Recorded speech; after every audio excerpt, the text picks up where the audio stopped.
Bonjour.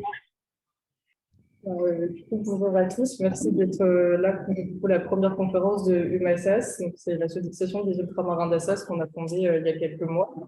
Et du coup, c'est notre première conférence avec Madame Karine David qui a accepté de venir nous parler de l'évolution institutionnelle de la Nouvelle-Calédonie, ainsi que des perspectives pour les différents territoires ultramarins en cette année un petit peu charnière.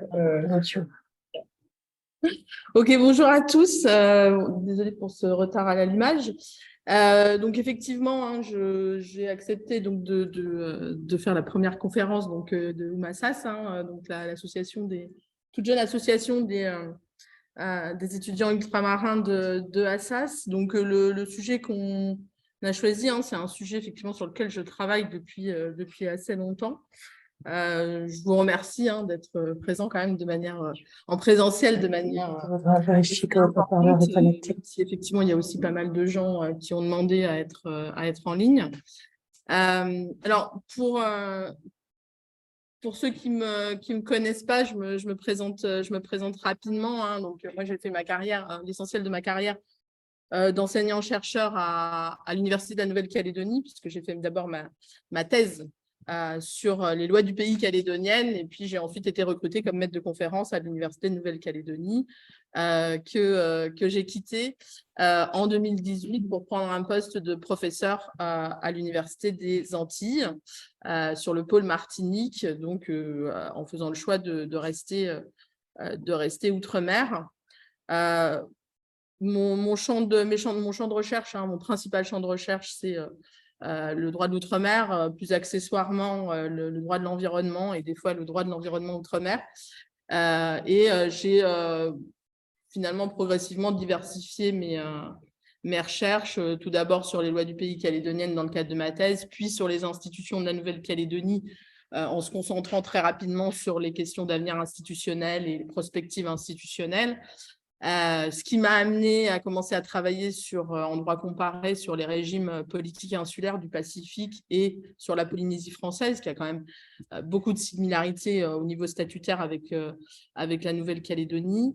Et puis, en élargissant finalement aux petits États et territoires insulaires en général, notamment en travaillant plutôt avec des collègues anglo-saxons qui ont une approche qui est complètement différente. Et vous allez voir que ce que je vais dire aujourd'hui, elle est issue de cette approche anglo-saxonne, donc elle est beaucoup plus pragmatique et beaucoup moins dogmatique, ce qui finalement apporte un discours peut-être différent de ce qu'on entend traditionnellement dans le champ du droit français. Et puis depuis 5 ans, depuis que effectivement j'ai été affectée comme professeur à l'Université des Antilles, je me suis intéressée à l'ensemble de l'outre-mer, puisque un champ que je ne couvrais pas, c'était les collectivités non autonomes, dites non autonomes, c'est-à-dire celles de l'article 73. Finalement, ça rejoindra un peu ce champ de recherche, sera présent dans la 3e partie de mon intervention.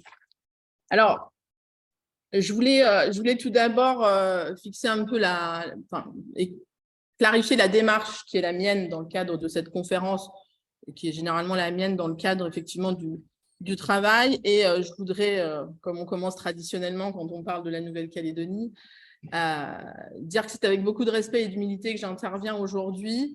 Respect des positions de chacun, puisque quand on travaille sur la Nouvelle-Calédonie, on sait que c'est toujours très passionné. Et donc, l'idée, c'est effectivement vous allez le voir, de proposer des choses qui sont complètement respectueuses de la position des différents partenaires qui travaillent dans le cadre de l'avenir institutionnel de la Nouvelle-Calédonie, et humilité du chercheur, parce que ce que je vais formuler aujourd'hui, c'est simplement des pistes de réflexion, des propositions de réflexion sur finalement ce qui peut être fait demain en Nouvelle-Calédonie. Alors, j'insiste sur le fait que la démarche, elle est scientifique. Je ne sais pas comment faire, en fait. Elle est scientifique parce que, effectivement, je suis professeure des universités, et donc j'amène finalement un travail scientifique. En gros, dans les choses que je vais dire ce soir, c'est à peu près le fruit on va dire, 15 années de travail sur les questions institutionnelles en Nouvelle-Calédonie en particulier, et sur l'outre-mer en général plus récemment. Et donc, pratiquement chaque diapo, chaque paragraphe de cette conférence pourrait faire l'objet elle-même d'une conférence ou d'un colloque. C'est-à-dire qu'on discute tellement de concepts que je pense que forcément, on va survoler. L'idée, c'est aussi d'échanger, donc pas nécessairement tout développer. Alors, simplement, insister sur le fait que ma démarche, elle est… et là, ça ne marche plus, je ne sais pas. Ah, voilà. Ma démarche, elle est apartisane, c'est-à-dire que, comme je vous le disais, l'idée, c'est d'inscrire les recherches dans une plus grande neutralité possible. Je disais toujours aux étudiants en Nouvelle-Calédonie, regardez la situation avec les lunettes de l'autre, pour avoir effectivement donc un regard qui soit finalement assez différencié et assez distancié. Alors, évidemment, ce n'est pas un positionnement qui est toujours facile à tenir, hein, parce qu'il y a en Nouvelle-Calédonie une vision binaire des choses qui fait qu'il y a toujours besoin de catégoriser quelqu'un dans un camp ou dans l'autre. Et ça n'a pas manqué, par exemple, pour moi qui ai pris finalement position en faveur du report du 3e référendum et qui était critique sur le fait qu'on fasse un 3e référendum malgré l'absence de participation du peuple premier. J'ai été rapidement catégorisée comme indépendantiste, alors que ça n'était pas le cas, sauf erreur de ma part jusque-là. C'est pas grave, je suis apartisane parce qu'il y va en fait de la crédibilité scientifique aussi. J'ai des collègues qui ne le sont pas du tout et ils n'ont finalement aucune crédibilité scientifique lorsqu'ils parlent. Donc moi j'ai toujours essayé, en tout cas, après nous sommes humains, donc on peut être aussi influencé. Donc, ce qu'il faut bien voir, c'est qu'aujourd'hui, on est face à un statu quo qui a été acté par les 2 premiers référendums. Et donc, il y a nécessité de trouver une voie médiane. On le savait, beaucoup l'ont dit que de toute façon, ces référendums ne pourraient pas sortir ne feraient que mettre la Nouvelle-Calédonie dans une impasse. Et les résultats du premier puis du deuxième n'ont fait que confirmer finalement cette impasse. Et donc, finalement, les discussions tripartites qui sont aujourd'hui en panne, elles vont finir par reprendre parce qu'on sait très bien que les élus calédoniens ont le sens de la responsabilité. Elles vont reprendre, mais finalement, la Nouvelle-Calédonie va rester, elle, une société divisée qui, finalement, doit faire avec le résultat des référendums. Et donc, ma démarche, vous allez voir, elle est tellement apartisane que, en fait, certaines des pistes de réflexion que je vais poser, je pense, ne sont entendables par aucune des parties en présence, ni par les loyalistes, ni par les indépendantistes, ni par l'État, parce qu'effectivement, elle est fondée sur notamment les doctrines, mais pas forcément les doctrines françaises. C'est-à-dire que j'ai beaucoup travaillé en Nouvelle-Calédonie et je travaille de plus en plus en fait avec les théories politistes, notamment américaines. Théories politistes américaines, notamment sur l'ingénierie institutionnelle en société divisée. Je pense particulièrement à on va dire, personne la plus importante, l'auteur le plus important dans ce courant, Arendt Schwartz. Et puis, je travaille aussi de plus en plus sur, finalement, les courants doctrinaux qui ont trait à ce qu'on appelle les small states and territories, c'est-à-dire les petits États et territoires autonomes, qui, finalement, viennent rediscuter la notion de souveraineté. Et c'est là qu'effectivement, quand on commence à rediscuter la notion de souveraineté, on commence à s'éloigner, finalement, de la plupart du positionnement des doctrines francophones. Doctrinales, mais aussi empiriques, puisque je vous l'ai dit, j'ai passé 20 ans en Nouvelle-Calédonie, j'ai passé l'ensemble de ma carrière à travailler sur la Nouvelle-Calédonie. J'ai évolué, j'ai grandi avec la Nouvelle-Calédonie scientifiquement et j'ai évolué par rapport à ce que j'ai pu affirmer dans ma thèse, par exemple, et ce que je dirais aujourd'hui, il y a des choses qui sont où j'ai changé, j'ai évolué, j'ai changé d'avis. Empirique aussi parce que finalement, la manière de réfléchir, elle a été influencée par notamment des discussions absolument incroyables avec les étudiants de l'université. Je me rappelle qu'on avait un cours, je crois qu'il n'existe plus aujourd'hui, qui s'appelait Prospective du droit calédonien, où en fait, on encourageait les étudiants de Master 2 à inventer l'ingénierie institutionnelle de demain. Et ça a eu beaucoup d'apports pour moi dans les discussions. Et puis également les discussions avec mon co-directeur de thèse, regretté professeur Guy Agnel, avec qui on a beaucoup échangé sur l'avenir institutionnel. Et puis, vous allez le voir, très comparatiste, c'est-à-dire que, pour ceux qui connaissent un minimum mes travaux, je travaille énormément en droit comparé parce que je suis intimement convaincue qu'effectivement, le fait de s'inspirer, d'une part, de s'inspirer de ce qui peut se passer ailleurs et le fait de sortir du carcan finalement théorique dans lequel on est enfermé en France, particulièrement en droit constitutionnel, en tout cas, c'est moi ce que je connais, ça permet finalement d'ouvrir des horizons, d'accord, d'ouvrir des horizons de réflexion que, en réalité, la perception très conservatrice du rôle de l'État en France interdit de considérer. Donc, cette ouverture finalement sur le droit comparé permet de s'affranchir de cette empreinte théorique et d'arriver à réfléchir finalement en se libérant de ce carcan-là. Et finalement, quand on réfléchit à comment faire pour sortir de l'impasse à laquelle a conduit les résultats référendaires, on se dit que, et quand on entend le discours de chacun des partenaires aujourd'hui, on se dit que si on ne sort pas du dogmatisme dans lequel on est effectivement enfermé, on ira vers une solution consensuelle, ça j'en suis persuadée. Maintenant, il faudrait aller au-delà de la solution consensuelle. Je pense que tout le monde est d'accord pour dire qu'il faut aller aussi sur une solution qui soit pérenne. Et ça, c'est finalement la grosse difficulté qu'il y aura une fois que le dialogue sera revenu entre les partenaires. Donc, il faut essayer de finalement trouver cette voie médiane et je pense que le droit comparé y est finalement peut aider en ce qu'il permet de s'affranchir justement d'un certain dogmatisme. Alors, je pense que je passerai rapidement sur certaines choses parce que évidemment je vais parler plus que je ne l'avais prévu comme d'habitude et que bon, l'idée c'est quand même qu'on puisse évidemment échanger. Je vous demande de m'excuser si je bégaye un peu à certains moments parce que j'ai passé la nuit dans l'avion, hein, je suis arrivée ce matin donc je suis un peu fatiguée. Alors, très rapidement, j'ai essayé de faire quelque chose finalement en séquençant en 3 parties. Après une petite introduction, c'est de parler en fait d'une ère de la guerre qui est finalement la relation État-Nouvelle-Calédonie, puisque c'est ça aussi dont il faut discuter.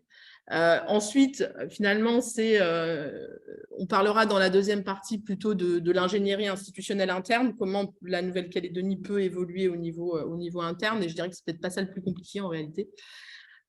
Et puis, puisque effectivement c'était l'objectif aussi de cette conférence, dans une dernière partie, de voir finalement comment le calendrier, on va dire, constitutionnel de la Nouvelle-Calédonie peut avoir finalement un impact sur un calendrier constitutionnel qui concernerait les autres collectivités ultramarines, même si j'avoue que moi je suis un peu dubitative maintenant, vu le retard de calendrier de la Nouvelle-Calédonie et l'empressement des autres collectivités, particulièrement la Martinique et la Guyane, et je sais en Martinique pour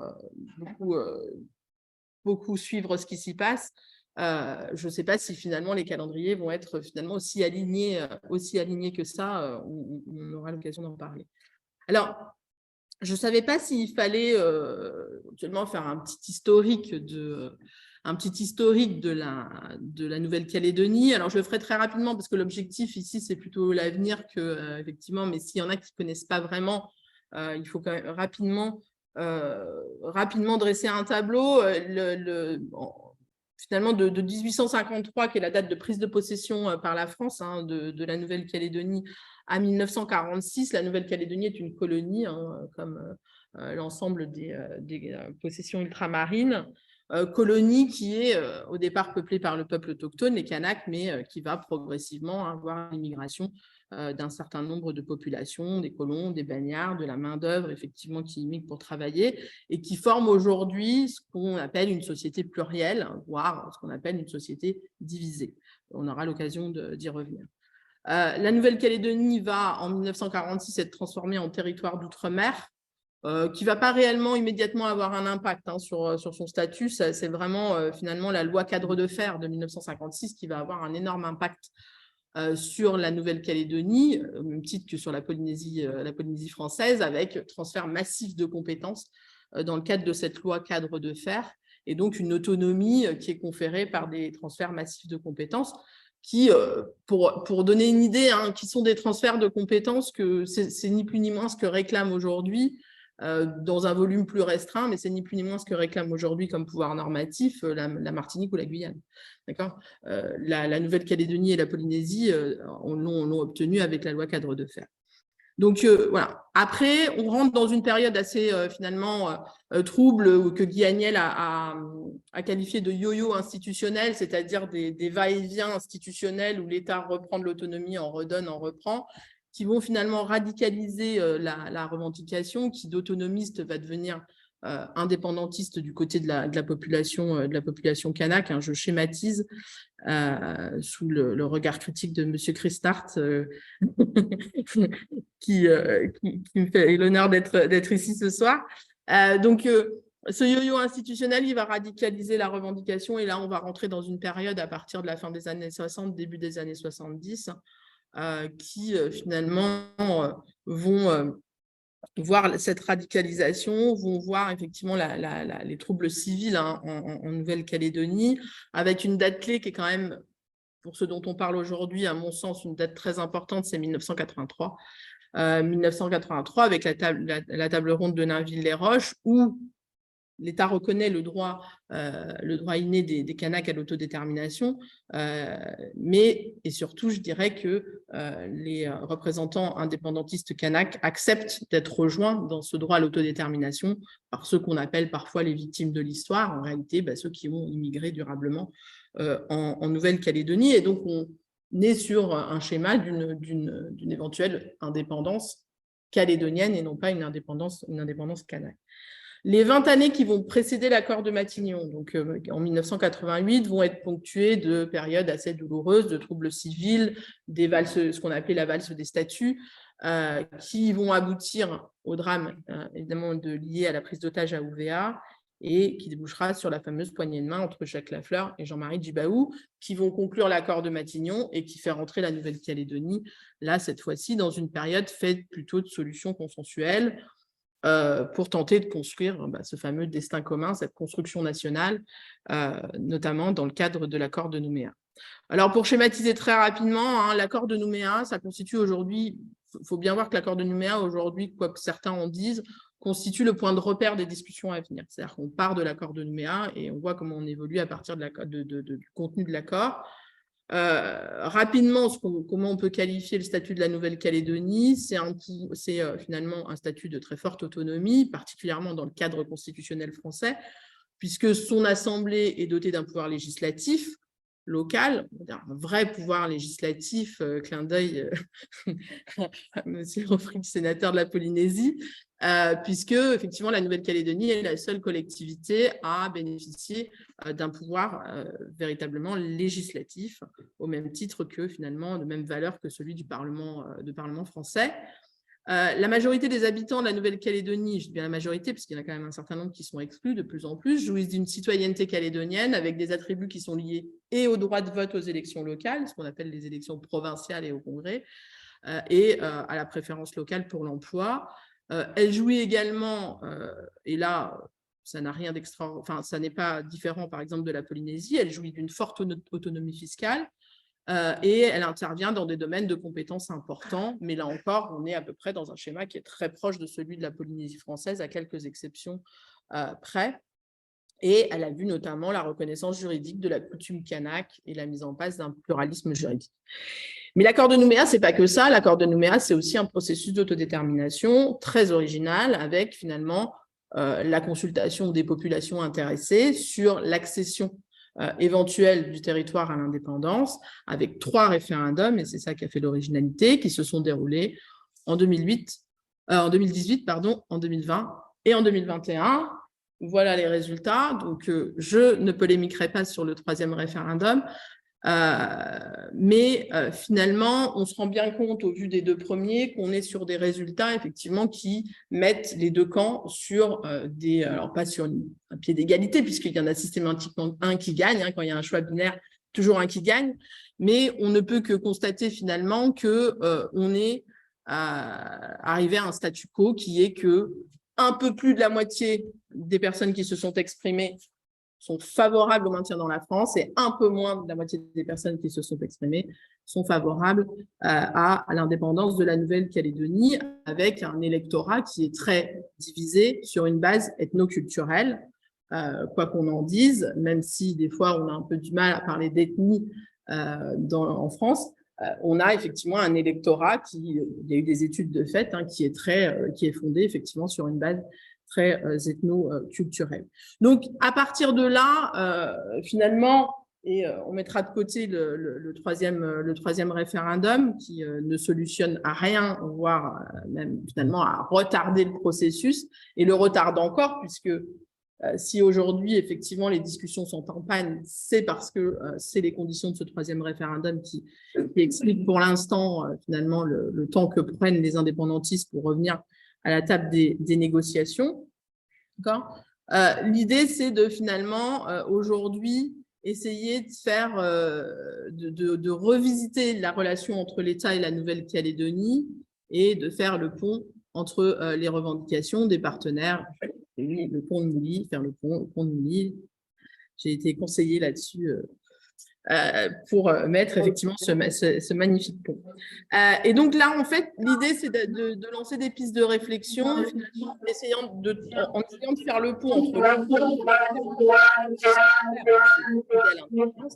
alors, certainement dans une relation qui ne serait pas complètement coupée avec la France. Et puis, de l'autre côté, les propositions loyalistes, d'accord ? Propositions loyalistes, alors qui ont été il y a quelques jours exprimées par un certain nombre de courants loyalistes, comme la possibilité d'un pays intégré, d'accord ? D'un pays intégré, on y reviendra. Et puis, je dirais aussi, en essayant donc de faire le pont entre ces deux, finalement, revendications, mais en évitant également les écueils d'une perception jacobine de l'État qui est complètement inadaptée aujourd'hui à la situation en Nouvelle-Calédonie. Alors, aujourd'hui, on est dans l'impasse. Dans les discours politiques, on voit bien effectivement que pour l'instant, on ne sort pas des impasses habituelles. Et on est d'autant plus dans l'impasse que pour l'instant, le dialogue est rompu entre les partenaires locaux. Espérer que les discussions reprennent le mois prochain entre l'État et les partenaires indépendantistes et que ça aboutisse après une reprise de discussion tripartite qui est la marque de fabrique de la Nouvelle-Calédonie aujourd'hui. Et finalement, je dirais que quelle que soit la sémantique qui va être mobilisée, il va falloir de toute façon s'interroger sur ce que veulent les uns et les autres et ébaucher cette fameuse finalement solution médiane qui est entre finalement un État à proprement parler, éventuellement doté avec une association avec la France, ce fameux finalement pays intégré qui est proposé par un certain nombre d'indépendantistes, et puis je reprendrai aussi l'expression de Calédonie ensemble après le second référendum, d'essayer de conjuguer souveraineté et république. Voilà le programme des opérations. Vous allez le voir, le droit comparé est à cet égard très instructif pour essayer de trouver des solutions. Alors, parce que en fait, on va voir que il faut regarder autour de soi. Il faut tout le temps regarder autour de soi et s'intéresser finalement à ce qui se passe ailleurs. Si le cadre français, si le cadre du droit français, du droit constitutionnel français n'ouvre pas de perspective satisfaisante, eh bien, il faut finalement le faire évoluer et pourquoi pas le faire évoluer en allant voir ce qui se passe ailleurs. Et vous allez voir, ça nécessite de finalement remettre en cause un certain nombre de perceptions qu'on a dans le cadre de l'État unitaire français. Et je dis bien dans le cadre de l'État unitaire français, pas dans le cadre de l'État unitaire. Ça nécessite de remettre en cause également le signifié d'un certain nombre de concepts, et notamment celui de souveraineté, ce qu'on a énormément de mal à faire en France. Alors, la doctrine s'appuie finalement aujourd'hui, quand on réfléchit sur justement ces territoires non autonomes, quand je vous dis que la Nouvelle-Calédonie n'est pas la seule, elle est loin d'être la seule. La doctrine s'appuie aujourd'hui sur nombre d'expériences qu'on ne pourra pas malheureusement détailler ici, faute de temps, encore une autre conférence, voire un colloque qu'on pourrait faire sur le droit comparé. Mais je voulais quand même attirer l'attention sur les trois premiers exemples qui sont particulièrement intéressants. Pourquoi? Parce qu'en fait, ils concernent finalement la relation d'un État unitaire, et ça c'est important, je pense, à comprendre, la relation d'un État unitaire à une ou plusieurs collectivités ultramarines. Et en fait, ce dont on se rend compte dès qu'on commence à faire du droit comparé, c'est que contrairement à la France, ces États-là, qui sont des États unitaires, donc quand on parle d'États unitaires, c'est des États qui effectivement finalement considèrent qu'il y a un seul centre d'impulsion politique et il est extrêmement compliqué d'aller effectivement donner de l'autonomie aux collectivités, fussent-elles ultramarines. Eh bien, ces trois États unitaires, la Grande-Bretagne, même si certains viendront me chercher pour discuter du caractère toujours unitaire de l'État britannique, est-ce qu'effectivement on n'est pas tombé dans un État régional, la Nouvelle-Zélande et les Pays-Bas, en fait, proposent tous finalement des solutions à leur territoire dans le cadre desquelles ils arrivent à complètement occulter leur nature unitaire dans le cadre de leur relation avec les Outre-mer. C'est-à-dire qu'ils ont une organisation interne de la métropole qui est unitaire. Par contre, quand ils ont affaire à leurs Outre-mer, ils arrivent effectivement à complètement finalement s'émanciper de ce cadre unitaire pour finalement accorder des statuts et de l'autonomie de manière relativement importante, justement pour des États unitaires. Alors, c'est vrai qu'on connaît beaucoup, en tout cas en Nouvelle-Calédonie, on parle beaucoup, notamment c'est sous l'impulsion de Guy Agnel, on connaît beaucoup l'exemple des îles Cook, qui, moi, à mon sens, est la solution idéale. Mais c'est mon sentiment personnel de bien des points de vue. Mais on connaît peut-être moins les territoires britanniques et les territoires néerlandais. Et j'avoue que moi, c'est mon affectation aux Antilles qui m'a permis de m'y intéresser plus avant.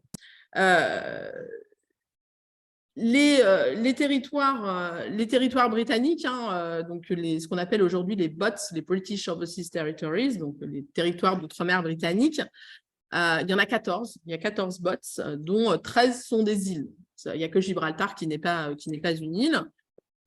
Ces BOTS, en fait, sont considérés comme des possessions autonomes de la couronne britannique. Ce sont des territoires qui sont complètement autonomes, qui sont dotés en fait d'un système juridique, administratif et fiscal complètement indépendant de celui du Royaume-Uni. Un des seuls rattachements, ils ont leurs propres institutions, ils ont leur propre juridiction. Le seul rattachement d'un point de vue juridictionnel, c'est que l'appel, on va dire la dernière instance, le dernier ressort, se fait auprès du Judicial Committee of the Privy Council, qui est la juridiction suprême, en quelque sorte, avant la création de la Cour suprême, dans le cadre britannique. Mais sinon, effectivement, on a des systèmes qui sont complètement autonomes. On a des territoires qui ont adopté leur propre constitution. Et on parle de constitution déjà au niveau français. Parler de constitution, lorsqu'on évoque la possibilité pour la Nouvelle-Calédonie d'adopter sa propre constitution ou d'autres territoires, on a déjà les palpitants de l'ensemble de la doctrine, une bonne partie de la doctrine et de la classe politique qui, effectivement, ont fait un blocage justement sur ce côté, mais une collectivité territoriale ne peut pas adopter sa constitution. Ça fait partie des blocages qu'on a dans le cadre français, qu'on n'a pas du tout, notamment dans le cadre britannique, où finalement, ces collectivités britanniques, elles étaient considérées jusqu'en 81 comme des colonies, donc vous voyez, c'est pas en avance.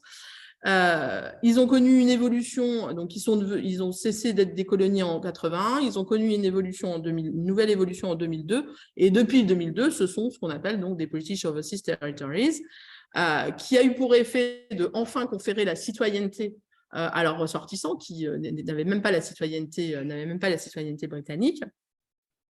Et finalement, ils sont considérés comme faisant partie du Royaume-Uni, même si, par exemple, ils ne participent pas à l'élection au Parlement national, ce qui est discuté, parce que par le biais du droit international, la Grande-Bretagne va signer des conventions internationales qui s'imposent à elle, alors même que On n'a pas, les Britanniques n'ont pas, enfin, les ressortissants de ces bots n'ont pas élu de représentants au Parlement. D'accord? Alors, ces territoires, hein, ces bots, donc ils ont effectivement donc un statut très autonome. Ils sont considérés, par contre, par les Nations Unies comme des non-self-governing territories, donc ils sont sur la liste comme la Nouvelle-Calédonie et la Polynésie, sauf qu'aucun d'entre eux ne négocie, en fait, une indépendance. Gibraltar a même demandé à plusieurs reprises à être retiré de la liste, mais sans succès. C'est-à-dire que le territoire lui-même ne veut pas être sur la liste, mais on le maintient quand même sur la liste. Hein. C'est le cas aussi des Tokelau pour la Nouvelle-Zélande. Et en réalité, le gouvernement du Royaume-Uni est responsable simplement des relations internationales, de la défense et de ce qu'on appelle la bonne gouvernance du territoire. C'est-à-dire qu'il y a quand même un droit de regard du Royaume-Uni sur le fait que tout se passe bien dans le territoire. Alors, c'est une compétence qui est un peu décriée, qui est controversée, puisqu'elle permet au Royaume-Uni de s'immiscer directement dans les affaires internes de la collectivité, le cas échéant. C'est ce qu'elle a fait dans les îles turques et caïques en 2009, face à des problèmes graves de corruption. Et donc, le gouvernement est intervenu par un acte prévu à cet effet en 2009, en suspendant un certain nombre de dispositions de la Constitution et mise en place d'un intérim sous administration directe de Westminster, le temps de régler la difficulté. Donc, il y a ce droit de regard, mais sinon, effectivement, les seules compétences qui sont exercées, c'est les relations internationales et la défense. Le reste relève exclusivement, l'ensemble des compétences relève exclusivement de la collectivité. Donc ça, c'est effectivement un exemple d'autonomie très renforcée, hein, où on considère qu'effectivement, ces territoires sont effectivement sous souveraineté du Royaume-Uni, avec le roi comme chef d'État. Aujourd'hui, c'est le roi qui est chef d'État, mais sinon, ils ont entière liberté dans le cadre, effectivement, de leurs affaires internes. L'autre exemple qui est intéressant, c'est les Pays-Bas, qu'on ne connaît pas trop non plus, en fait, avec les pays des Pays-Bas. C'est-à-dire que pour beaucoup d'entre nous, les Pays-Bas, c'est la Hollande, le pays européen, d'accord ? Il faut savoir que les Pays-Bas, en fait, ils ont six territoires dans la Caraïbe, dont 3 qui sont appelés, en fait, des pays. D'accord. Les 3 autres ont changé de statut. Enfin, je vous passe l'historique statutaire de l'outre-mer des Pays-Bas. Mais aujourd'hui, en fait, vous avez donc la charte du Royaume des Pays-Bas qui date en fait de 1954 et la composition a évolué puisqu'il y avait l'Indonésie, le Suriname. Hein. Aujourd'hui, en fait, vous avez 4 pays. Vous avez dans le cadre de cette charte du Royaume des Pays-Bas, ça veut dire que le Royaume des Pays-Bas est composé de 4 pays. Le pays européen, celui qu'on connaît, qui a effectivement donc, la métropole.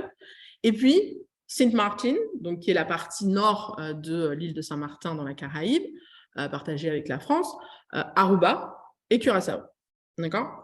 Dans le cadre de cette charte du Royaume des Pays-Bas, les compétences du Royaume, en fait, sont limitées à la défense, les relations internationales, tout ce qui est lié à la citoyenneté, et un droit de regard sur le respect des droits de l'homme et la bonne gouvernance du territoire. Donc, c'est quelque chose qui ressemble beaucoup à finalement ce qui existe dans le cadre britannique, avec là encore une relation qui est de type fédéral, avec des territoires qui ont, et là encore on est face à un État unitaire, mais des territoires qui ont adopté leur propre constitution, donc qui ont un système. Sint Maarten, par exemple, a sa propre cour constitutionnelle.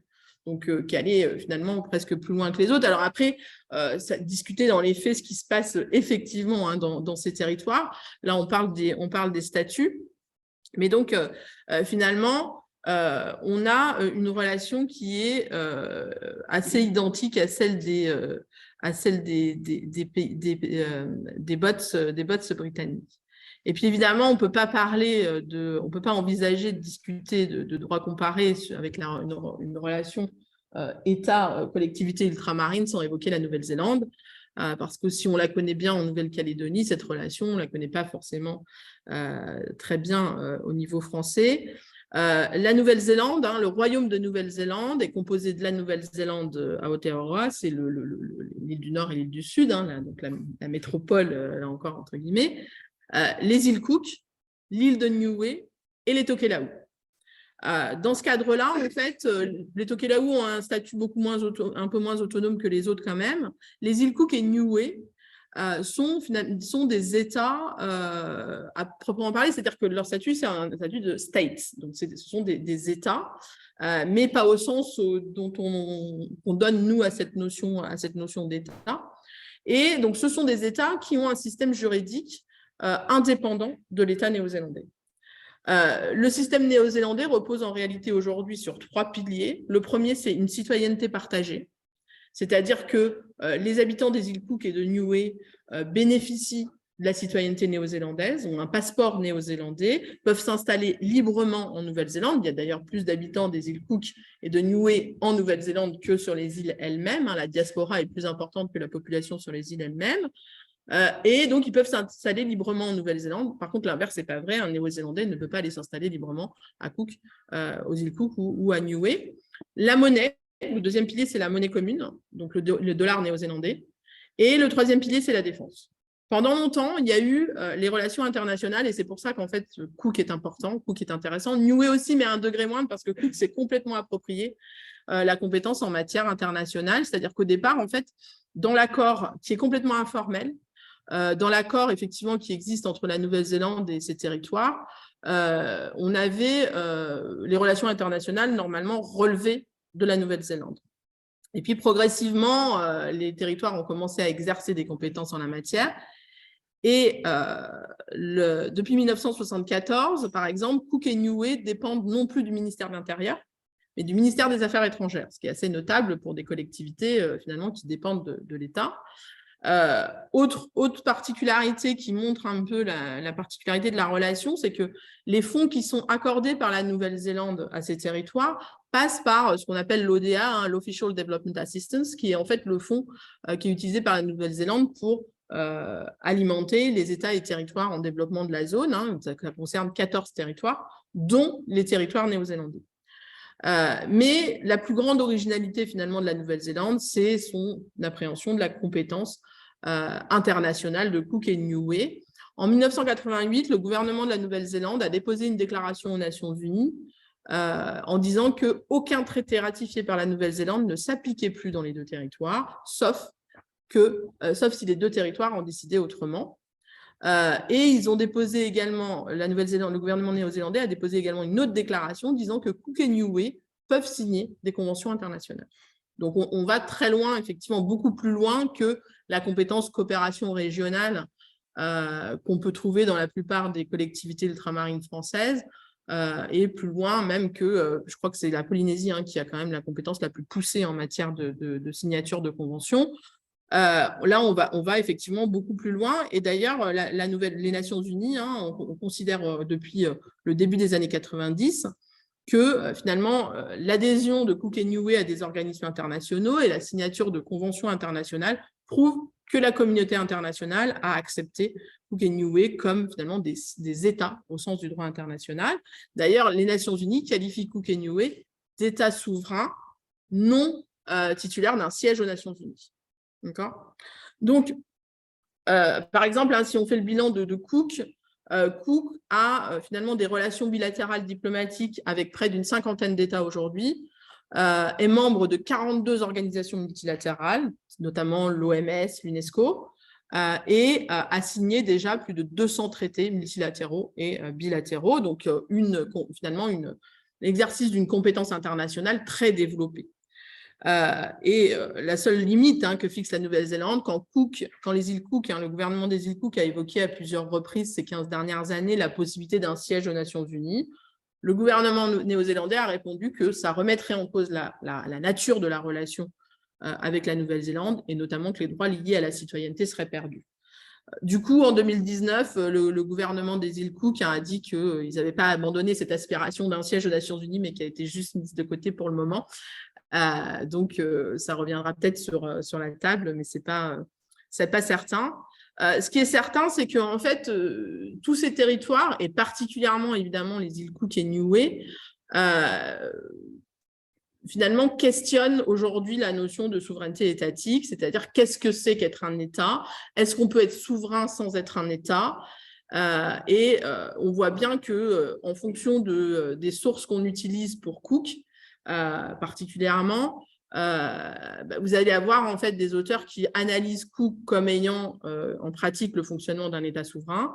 Vous avez, alors, par exemple, une des références sur la qualification des États, c'est le factbook, la factbook list de la CIA, pour le coup, qui qualifie Cook et Niue d'entités non indépendantes, donc qui considèrent qu'elles ne sont pas indépendantes.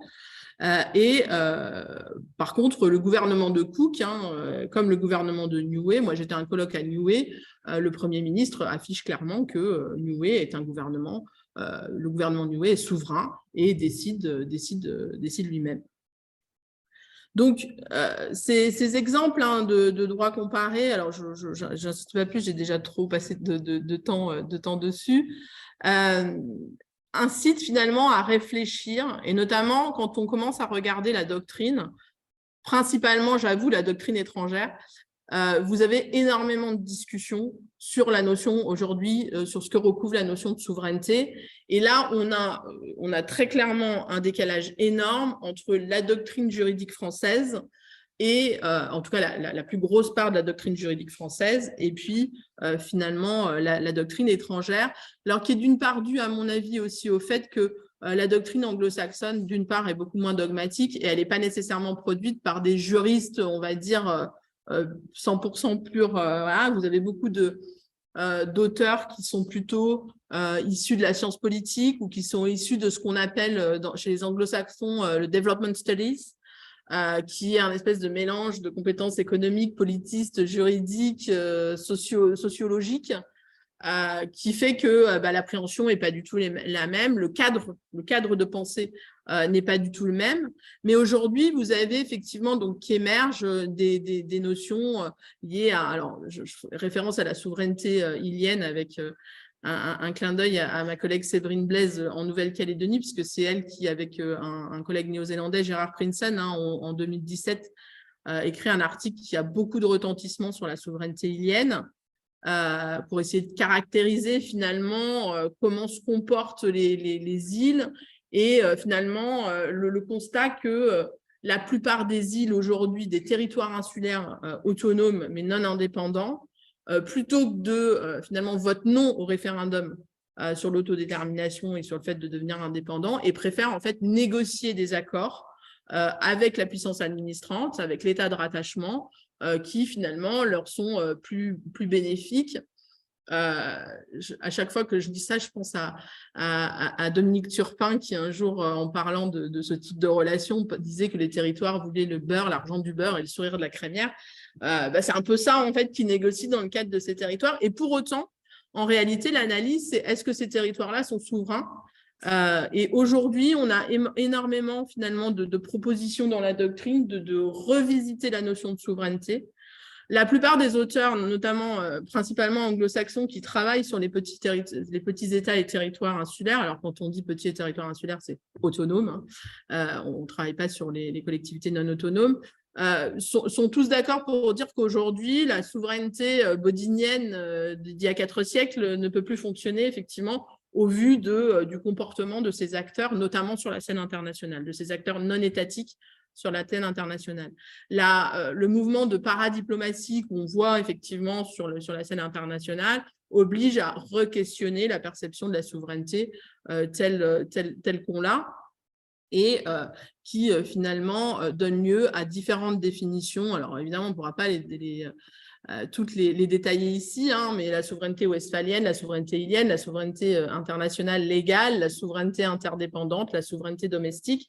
En fait, vous avez tout un tas de définitions de la souveraineté qui jouent sur différents attributs. Alors, je fais de la pub en bas du PowerPoint, mais ça ne se voit pas.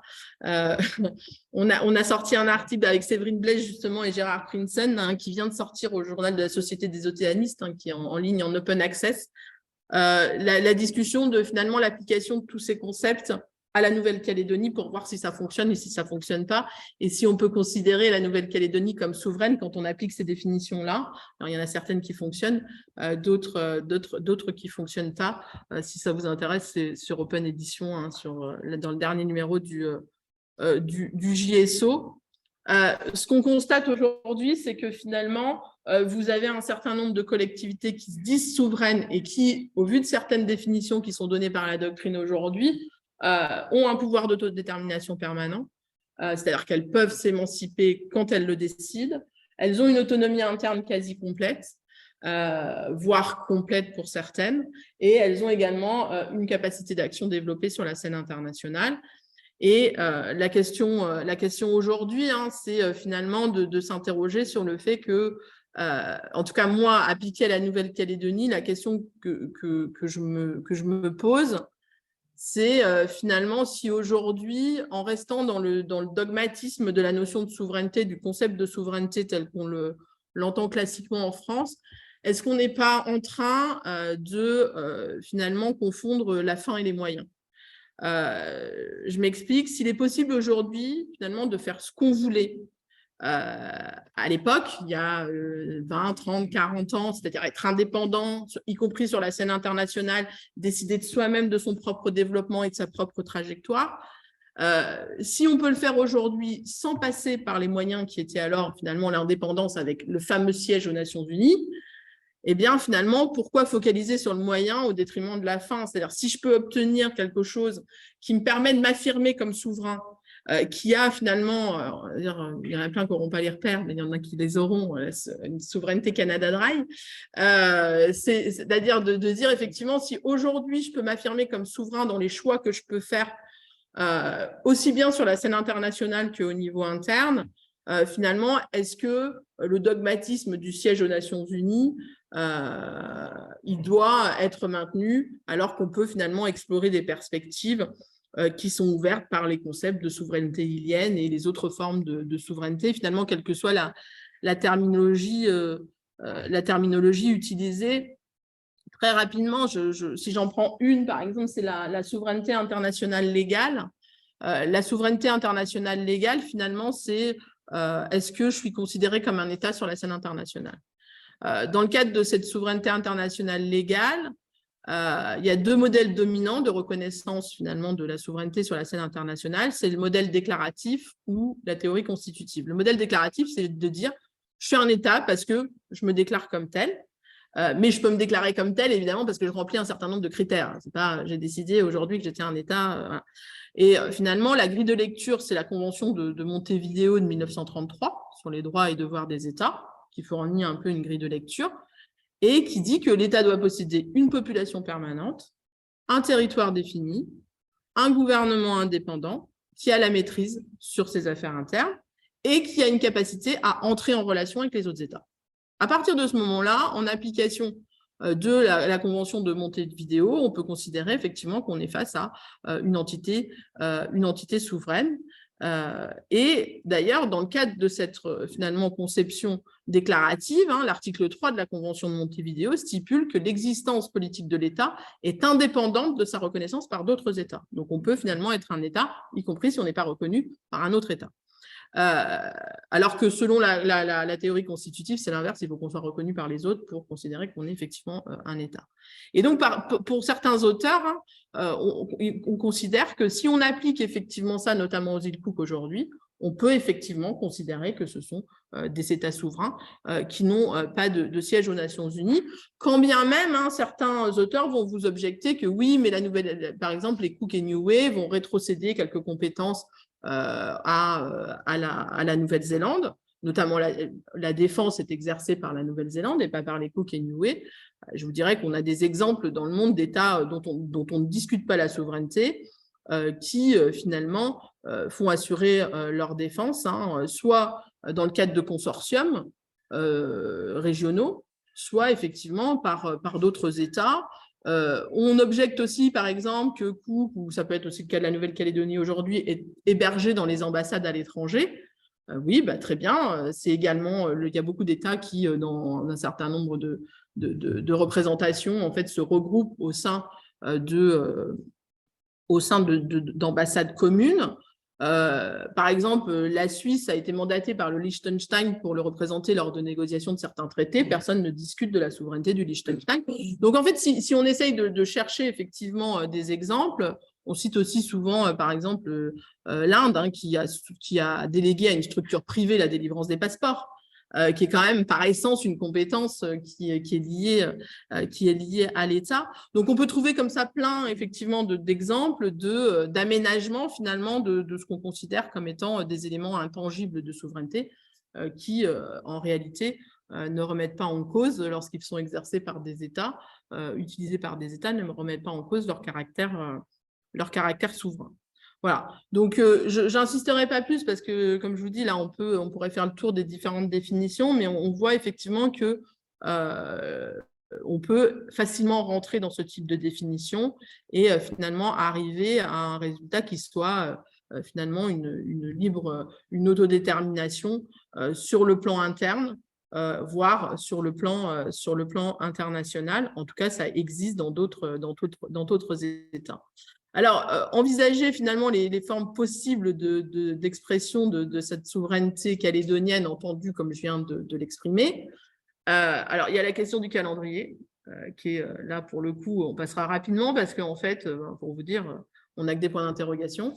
C'est-à-dire que, est-ce que le mois prochain, il y aura une reprise des négociations entre l'État et le FLNKS? A priori, ça a l'air d'être acté sur un calendrier où le ministre de l'Outre-mer devrait se déplacer en Nouvelle-Calédonie, mais bon, ça se passera pas. Et donc, évidemment, de tout ça découle le reste, c'est-à-dire la reprise des négociations tripartites, c'est-à-dire quand est-ce qu'on va effectivement avoir à nouveau des négociations avec autour de la table les indépendantistes, les loyalistes et l'État, parce que pour l'instant, pas dire, mais le troisième référendum, quoi qu'on en dise, a laissé des traces durables, et c'est assez compréhensible. Hein, les partenaires, la confiance est rompue, donc il faut du temps. Il va falloir du temps. Il y a la question des élections provinciales, avec le fameux corps électoral qu'on ne veut plus réutiliser. Et donc, qu'est-ce qu'on va faire avec ces élections provinciales? Alors, on entend un peu tout, hein, mais surtout le fait d'envisager de les retarder. Moi, je ne sais pas, mais après, on peut chipoter sur les décisions constitutionnelles et l'interprétation de l'accord de Nouméa. Est-ce qu'on peut vraiment retarder les élections? Il y en a qui vont vous dire qu'en fait, on ne peut pas faire d'élections en 2024 sur la base de l'accord de Nouméa. On nous avait dit qu'on ne pouvait pas en faire en 2019 non plus, on les a faites. Et il me semble bien qu'on a quand même une disposition que vous ne voyez pas bien là, mais qui dit que tant que les consultations n'ont pas abouti à la nouvelle organisation politique, l'organisation mise en place par l'accord de Nouméa reste en fait en vigueur à son dernier stade d'évolution, sans possibilité de retour en arrière. Donc, s'il faut effectivement à nouveau des élections provinciales, ce sera avec le corps électoral, le fameux corps électoral dans lequel on ne rentrera pas ce soir. Voilà. Mais là, il y a une question qui se pose effectivement autour de la date des élections provinciales. Est-ce qu'il y aura des élections provinciales?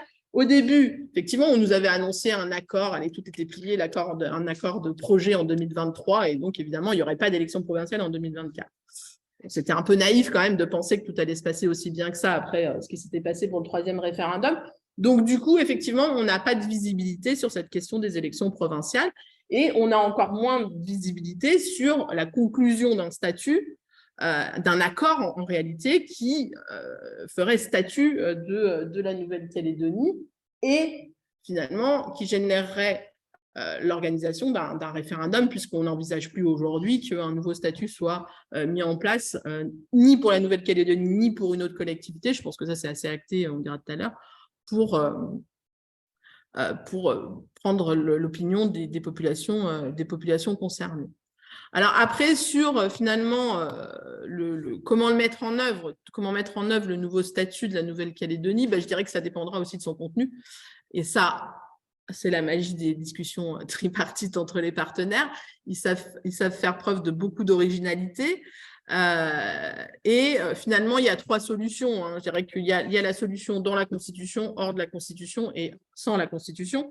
La première dans la Constitution, ça serait une révision, c'est la solution, moi j'appelle à minima, qui est finalement la révision du titre 13, avec une relation qui resterait de type régional comme aujourd'hui, voire qui pourrait évoluer vers une relation de type fédéral en fonction de ce qu'on décide, notamment la question de l'autodétermination, c'est-à-dire est-ce que la Nouvelle-Calédonie pourrait être amenée à adopter sa propre constitution? On va peut-être l'appeler autrement pour éviter de gêner des sensibilités, mais voilà, là, on basculerait. Il y a la question aussi de la compétence en matière de justice, notamment, de l'évolution des compétences. Voilà. Là, on pourrait avoir une relation éventuellement de type fédéral qui pourrait être inscrite sans aucun problème dans le titre 13 de la Constitution, à la place du titre actuel, qui a vocation à n'être que transitoire. Hors de la Constitution, c'est ni plus ni moins une des solutions que propose Stéphane Diemert pour l'ensemble de l'outre-mer. Donc, je pense que là, on a passé un cap, je vais choquer personne. C'est que ce serait finalement un renvoi à un statut adossé finalement à la Constitution, au même titre que la Charte de l'environnement, la Déclaration des droits de l'homme de 1789 ou le préambule de la Constitution de 46, c'est-à-dire les textes auxquels il est fait référence dans le préambule de la Constitution. Dans ce cadre-là, on pourrait aller peut-être un peu plus loin et on se rapprocherait en quelque sorte de la solution néerlandaise et de sa charte du royaume, avec une constitution et puis à côté, en fait, un statut de la Nouvelle-Calédonie qui serait en partie, donc qui serait d'une manière ou d'une autre attaché à la République française. C'est finalement quelque chose qu'on a connu sous la Ve République, pendant les premières années de la Ve, c'est finalement cette construction entre la République française et la communauté, ou entre la République française et l'Union française sous la 4e République. Alors, évidemment, sous la Constitution de 58, ça a fait long feu, ça n'a pas duré très longtemps, mais c'est une construction qu'on connaît, c'est-à-dire avoir effectivement, et là la question qui se pose et qui commence peut-être là à crisper un peu, c'est est-ce qu'on peut considérer que on pourrait avoir, de la même manière que, alors la référence n'est certainement pas très heureuse de la communauté, mais est-ce que, puisque ça a déjà été évoqué, quand je mets une Nouvelle-Calédonie française partie intégrante de la République ou pas, vous ne voyez pas, mais c'est ou pas, c'est-à-dire est-ce que soit on peut faire référence à un statut et la Nouvelle-Calédonie reste au sein de la République, soit on a quelque chose d'un peu plus détaché, qui, là où on se rapprocherait, on dirait que les loyalistes seraient un pas vers les indépendantistes, où on sortirait effectivement la Nouvelle-Calédonie de la République, mais on aurait une Nouvelle-Calédonie française. Et là, on serait vraiment sur la construction type communauté, puisque les États de la communauté ne faisaient pas partie de la République. Les dom-tom faisaient partie de la République, mais pas les États de la communauté. Et puis la solution à maxima, je vais vérifier, ça se dit. La solution à maxima, là, on tombe dans une relation de type, quand je dis de type NZ, c'est de type Cook. De type Cook, c'est-à-dire avec, finalement, on est sans la Constitution, on est dans une relation, c'est un peu ce que défendait notamment Guy Haniel, dans une relation de type conventionnel. C'était son influence plutôt d'internationaliste public. Alors moi, j'ai tendance à ancrer ça quand même un peu dans la Constitution parce que je suis constitutionnaliste. Mais l'idée, finalement, ça serait le fameux État associé dont on parle depuis assez longtemps en Nouvelle-Calédonie. Et évidemment, ça, c'est, à mon sens, la voie qui, finalement, alors, est difficile pour les deux partenaires. D'accord, évidemment pour l'État aussi, mais je crois qu'aujourd'hui, ce que l'État actera ce qu'il faut acter, on l'a déjà vu avec l'accord de Nouméa, mais ça, c'est parce que d'un côté, il y en a qui doivent renoncer finalement à la souveraineté, à l'indépendance telle qu'elle est conçue depuis le départ dans le cadre du mouvement indépendantiste, et puis de l'autre côté, effectivement, on fait un pas énorme du côté effectivement loyaliste. Donc, quand je dis qu'il faut trouver une voie médiane, à mon sens, les voies médianes, elles sont l'une de ces deux-là. Je ne pense pas qu'on puisse considérer que la révision du titre 13 puisse être considérée par les indépendantistes comme une solution médiane. Mais en fait, ce qu'il faut bien voir, c'est que dans les discussions actuelles, quand on voit les positionnements des partenaires, le chemin est long. Le chemin est encore très, très long, d'accord ? Parce que, évidemment, que pour l'instant, on n'est pas d'un côté comme de l'autre, en fait. Et là, c'est pour ça que voilà. C'est d'un côté comme de l'autre, finalement, le chemin n'est pas encore franchi. Donc, ça serait vraiment dans l'idéal, si chacun arrive à faire un bout du chemin. Mais ça sera sûrement pas ce qu'on aura finalement à l'issue du processus, peut-être pas en tout cas cette fois-ci. Alors, j'irai finalement beaucoup plus rapidement pour qu'on ait le temps de discuter, parce que sur l'autodétermination, interne, c'est-à-dire finalement la mise en place de nouvelles institutions. J'insisterai peut-être plus sur une question de méthode en réalité qui, il me semble, est faite de manière presque pas inconsciente, mais a commencé à être faite en Nouvelle-Calédonie. Et finalement, c'est quelque chose que moi, j'ai tendance à prôner pour l'ensemble des territoires ultramarins. C'est peut-être qu'avant d'avoir ce qu'on appelle le réflexe institutionnel, c'est-à-dire partir directement sur des institutions, quelles institutions je vais mettre, c'est se demander, et particulièrement en Calédonie, où la société est divisée, où il y a finalement une division sur une base ethnoculturelle, c'est de demander quelle société on veut. Et une fois qu'on sera demandé quelle société on veut, une fois qu'on aura répondu à la question de quelle société on veut, on peut aller dans des outils qui sont justement là, qui vont permettre de définir quels droits on veut et quelles institutions on met en place pour arriver à ce droit pour favoriser cette société. Et en gros, sans rentrer dans le détail, en gros, ce qui ressort, c'est qu'il y a deux courants doctrinaux qui sont importants. Et là, on est vraiment sur les théories politistes anglo-saxonnes et particulièrement américaines. C'est finalement l'intégrationnisme d'un côté et l'accommodation de l'autre, sachant qu'en Nouvelle-Calédonie, il est bien évident qu'au vu de la division de la société, on doit aller sur l'accommodation. L'intégrationnisme, alors attention, l'intégrationnisme, ce n'est pas de l'assimilationnisme. Hein. On n'essaye pas de faire A plus B égale A, on essaye de faire A plus B égale C. Dans le cadre de l'intégrationnisme, on fait A plus B égale C, c'est-à-dire qu'on essaye de créer ce fameux destin commun, mais finalement en refusant quelque part de promouvoir finalement la pluralité de la société dans la sphère publique. Le pluralisme s'exprime dans la sphère privée, dans l'intégrationnisme. En Nouvelle-Calédonie, on est déjà passé quelque part à l'accommodation, et d'ailleurs, on fait, moi j'ai beaucoup travaillé sur la démocratie consociative, qui est un des courants de l'accommodationnisme, et la Nouvelle-Calédonie fait déjà quelque part de la consociation, c'est-à-dire que là, en fait, on assume finalement son caractère pluriel, et finalement, on assume le fait que la société est divisée sur une base ethnoculturelle, qu'on retrouve sur une base notamment politique, et on construit à partir de là, finalement, en assumant cette division, on construit des institutions qui soient adaptées, qui permettent à chacun, finalement, d'affirmer son identité, tout en mettant en place un État. Alors, il y a tous les outils. Alors, évidemment, on est plus dans l'accommodation sur tout ce qui est caractère fédéral, des modes de scrutin de type évidemment proportionnel ou de type transférable, unique le vote classificatoire qui fait émerger des personnalités qui sont très, très consensuelles. Au niveau du pouvoir législatif, on va être sur notamment éventuellement des questions de quotas, mais finalement aujourd'hui on a au Congrès une déformation de la représentation en faveur des provinces Nord et Îles, dont on ne parle pas souvent, hein, c'est-à-dire qu'un élu de la province Nord ou de la province des Îles représente moins de citoyens qu'un élu de la province Sud. Il y a une surreprésentation de la population de la province Nord et de la province des Îles. Donc ça fait partie effectivement d'outils de l'accommodation. Au niveau du... après, ça peut donner... Alors, après, du coup, à partir de ces théories-là, on peut imaginer plein de choses. Par exemple, moi, je proposais pour le gouvernement... vu les difficultés qu'on a avec ce gouvernement qui est multiparti, où siègent à la fois indépendantistes, loyalistes, maintenant aussi l'éveil océanien, donc l'ensemble des courants politiques, et avec toutes les fois où on a eu des difficultés, par exemple, pour élire le président. Ça pourrait être finalement de mixer un peu ces théories, de prévoir un président du gouvernement qui est élu au suffrage universel direct selon le vote transférable unique, selon le vote classificatoire qui fait émerger une personne consensuelle, ce qui lui donnerait une légitimité pour diriger le gouvernement qui, lui, continuerait à être désigné à la représentation proportionnelle par le Congrès. D'accord ? Après, il y a toute la question du bicamérisme, du Parlement. Est-ce qu'on veut un Parlement bicaméral ou un Parlement monocaméral ?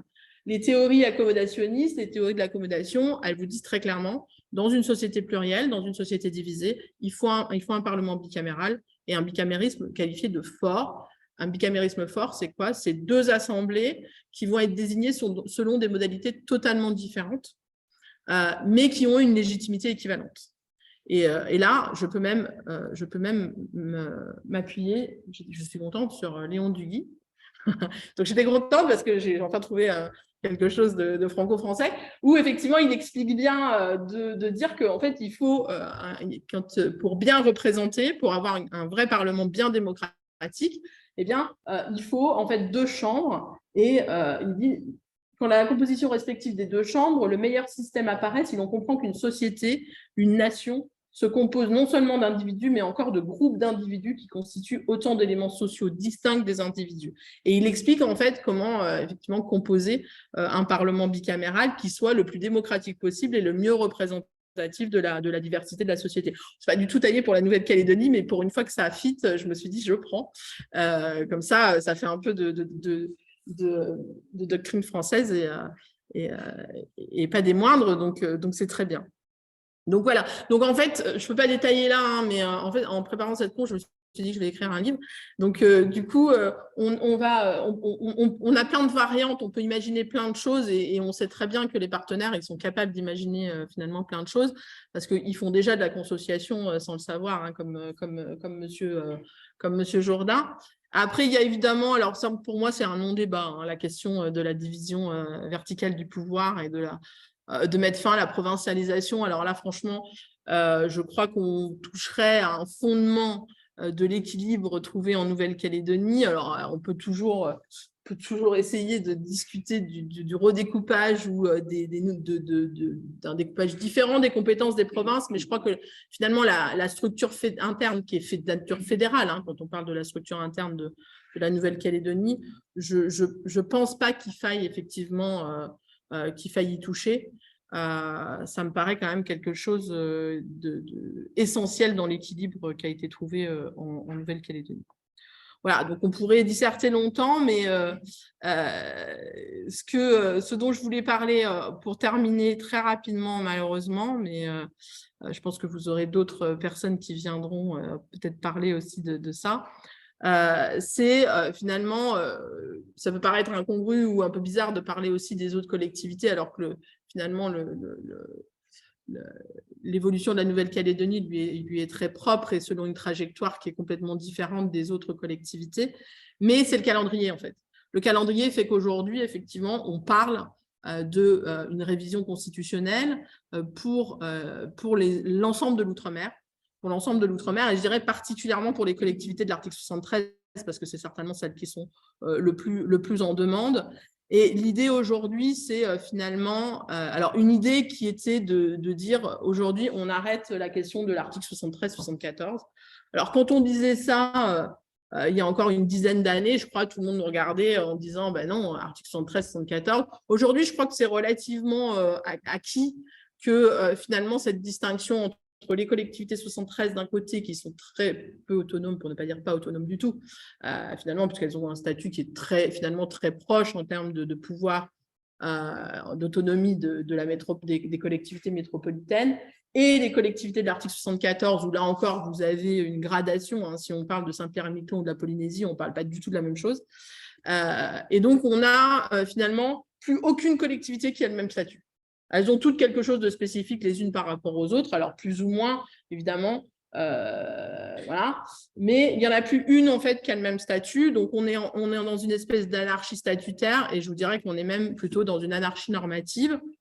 C'est comme ça que j'exprime ce qui se passe au niveau normatif dans les collectivités de l'article 73 et 74, c'est-à-dire que je pensais que dans le cadre de la spécialité législative, ce qui se passait en Nouvelle-Calédonie, en Polynésie, on avait touché finalement le plus compliqué du plus compliqué.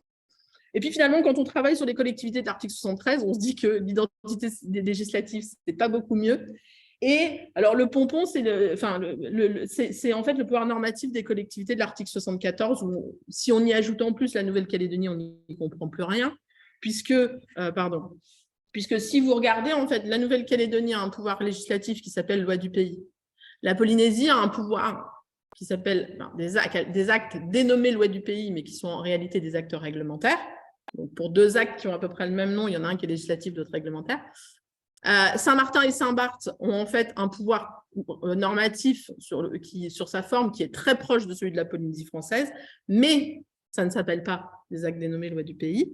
D'accord ? Et puis, vous avez aussi un pouvoir réglementaire assez spécifique des ex-TOM, qui est aujourd'hui le pouvoir réglementaire de Saint-Pierre-et-Miquelon, de Wallis-et-Futuna, des provinces de Nouvelle-Calédonie et de la Nouvelle-Calédonie quand elle intervient par la voie réglementaire et pas par la voie législative. On a une espèce d'anarchie dans laquelle, effectivement, il n'y a plus du tout aucune sécurité juridique. Il n'y a aucune lisibilité, finalement, parce que l'État a réagi au coup par coup, donc a accordé les lois du pays à la Nouvelle-Calédonie, puis les actes dénommés lois du pays à la Polynésie française, je vous passe l'histoire. Et puis, après, quelques années plus tard, à Saint-Martin et Saint-Barth, qui se sont passées des collectivités d'outre-mer dotées de l'autonomie, un pouvoir aussi assez proche de celui de la Polynésie, alors que les autres, finalement, sont restés sur l'ancien système.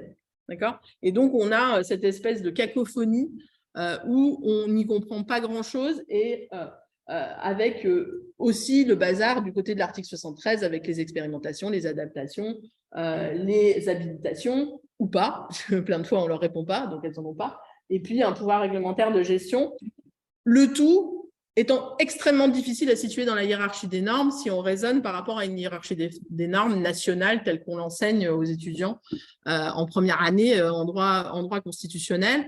Moi, ce que j'essaye d'expliquer aux étudiants en droit d'outre-mer, c'est que finalement, en droit d'outre-mer, notamment pour les collectivités de l'article 74 et de la Nouvelle-Calédonie, on ne réfléchit plus en hiérarchie des normes, on réfléchit en fait en partage de compétences. Voilà. Donc, et on a des outils, par exemple, qu'à la Polynésie, qui est la seule à les utiliser pour faire respecter ses compétences, que n'a pas la Nouvelle-Calédonie. Enfin, bref, on est sur une totale anarchie, aucune lisibilité, et donc il est peut-être temps, effectivement, de mettre un peu les choses à plat et de clarifier les choses. Sans parler de la prise en compte des spécificités culturelles et du pluralisme juridique qui est totalement inégal entre les collectivités. Quand on voit la reconnaissance du pluralisme en Nouvelle-Calédonie, quand on voit la reconnaissance du pluralisme à Wallis-et-Futuna, et quand on voit effectivement, moi je compare par exemple à la Guyane, où sous prétexte d'être une collectivité de l'article 73, on refuse de lui reconnaître, notamment aux populations autochtones, un certain nombre de spécificités culturelles. Pourquoi la Guyane n'a pas, les populations autochtones de Guyane n'ont pas droit à la reconnaissance d'un statut civil?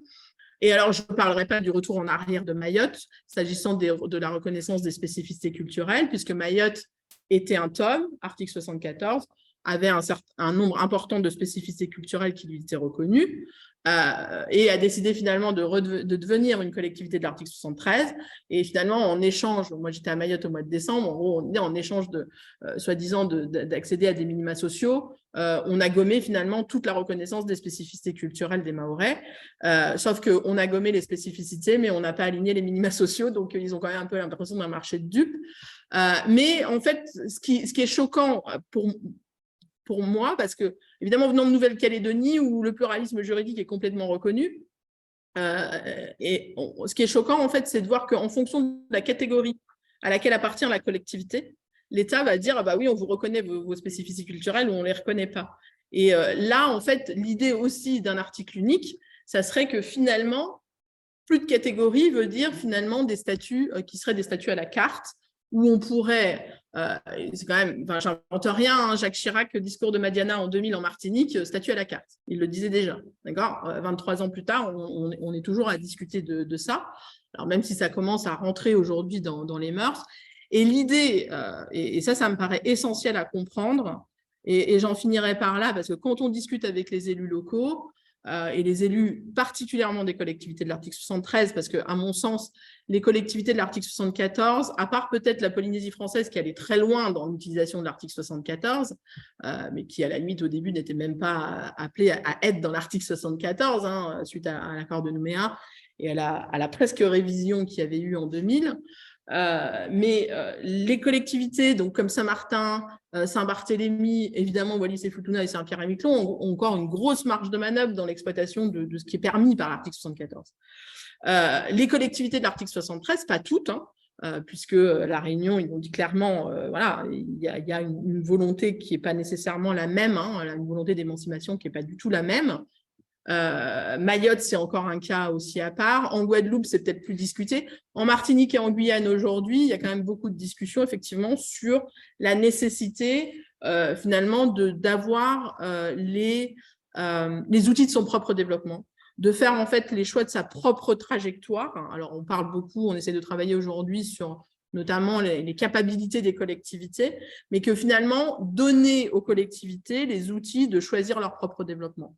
Alors, évidemment, il y a la capacité, notamment humaine, financière, voilà, il y a beaucoup de choses à discuter là derrière, mais l'idée aujourd'hui, c'est vraiment, et je crois que ça commence quand même à rentrer de manière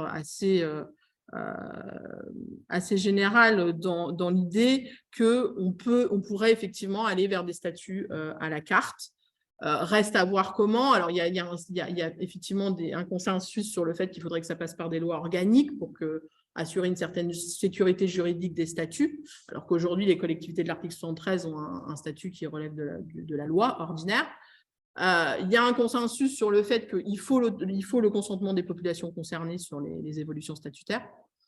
Il y a un consensus sur le fait qu'il faut permettre à ces collectivités de l'article 73 de disposer d'un pouvoir normatif beaucoup plus important que ce qu'elles ont aujourd'hui, c'est-à-dire aujourd'hui elles n'ont rien, hein. Elles ont une compétence de gestion et l'outil des adaptations.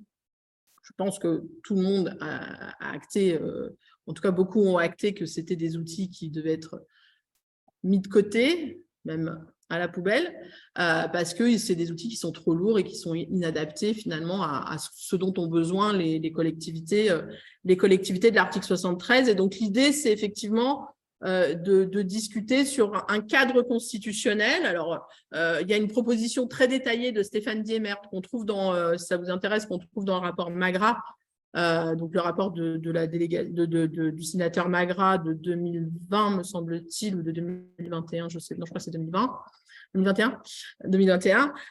Et puis, on trouve également dans l'ouvrage que j'ai co-dirigé avec Justin Daniel sur les 75 ans de la départementalisation, puisque Stéphane Diemert a explicité un peu sa démarche. Alors après, voilà, ça donne la proposition de Stéphane Diemert, elle donne, je pense, une base de discussion intéressante. Moi, par exemple, je ne suis pas tout à fait d'accord avec tout ce qu'il y a dedans. Je tendance à penser que c'est peut-être beaucoup trop détaillé à mon sens, même s'il est évident qu'il faut mettre des garde-fous.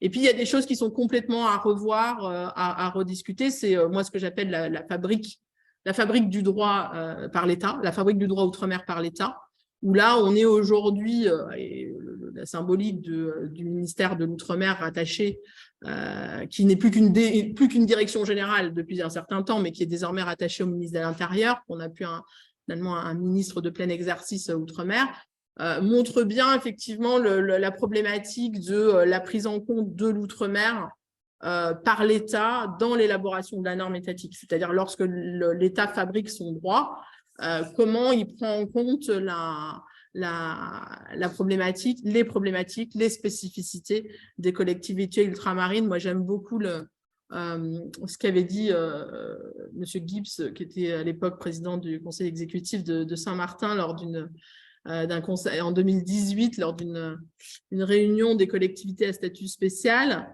En parlant de l'État, il avait dit en fait que pour que l'État n'avait plus qu'un réflexe outre-mer et pas une culture outre-mer, et que pour avoir un réflexe, il suffisait d'avoir une moelle épinière, que pour avoir une culture, il fallait avoir un cerveau, et que donc il fallait avoir une vraie préoccupation en réalité pour l'outre-mer. Et je crois qu'aujourd'hui, sans jeter la pierre, hein, parce que je pense que c'est que la DGOM notamment est sous-dotée, que certainement aussi au niveau parlementaire, hein, il n'y a pas effectivement les agents qu'il faudrait pour prendre en compte les problématiques ultramarines systématiquement, ce qui fait qu'aujourd'hui, on arrive effectivement à un droit, à une fabrique du droit par l'État pour les collectivités d'outre-mer qui s'avère soit complètement inadaptée, soit complètement lacunaire. On a trouvé récemment en Martinique des textes qui attendaient des décrets qui attendaient depuis 23 ans d'être adoptés. Donc, on est effectivement sur des situations où il y a toute une réflexion à mener, mais une réflexion de fond, là, pour le coup, à mener sur justement l'organisation de l'État dans sa dimension de fabricant de la norme pour les Outre-mer. Parce que autant pour certaines collectivités, ça devient marginal en fait les domaines d'intervention de l'État, je pense à la Nouvelle-Calédonie, à la Polynésie, mais pour les collectivités de l'article 73, c'est que l'État. Donc, c'est important quand même de mener cette réflexion.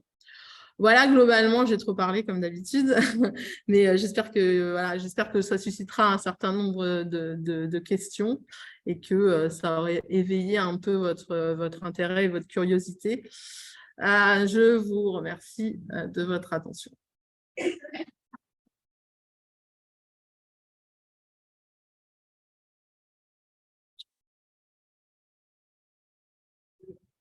Merci beaucoup, Madame David, pour cet exposé. Du coup, là, on va passer sur un temps de questions, si vous en avez. Ceux qui suivent en visio peuvent en poser aussi, soit à l'écrit, soit à l'oral, c'est comme vous voulez. Ou de discussion. Oui, ou de discussion. Que la parole a été à vous. Et encore une fois, merci d'avoir fait le déplacement, de nous suivre en vidéo.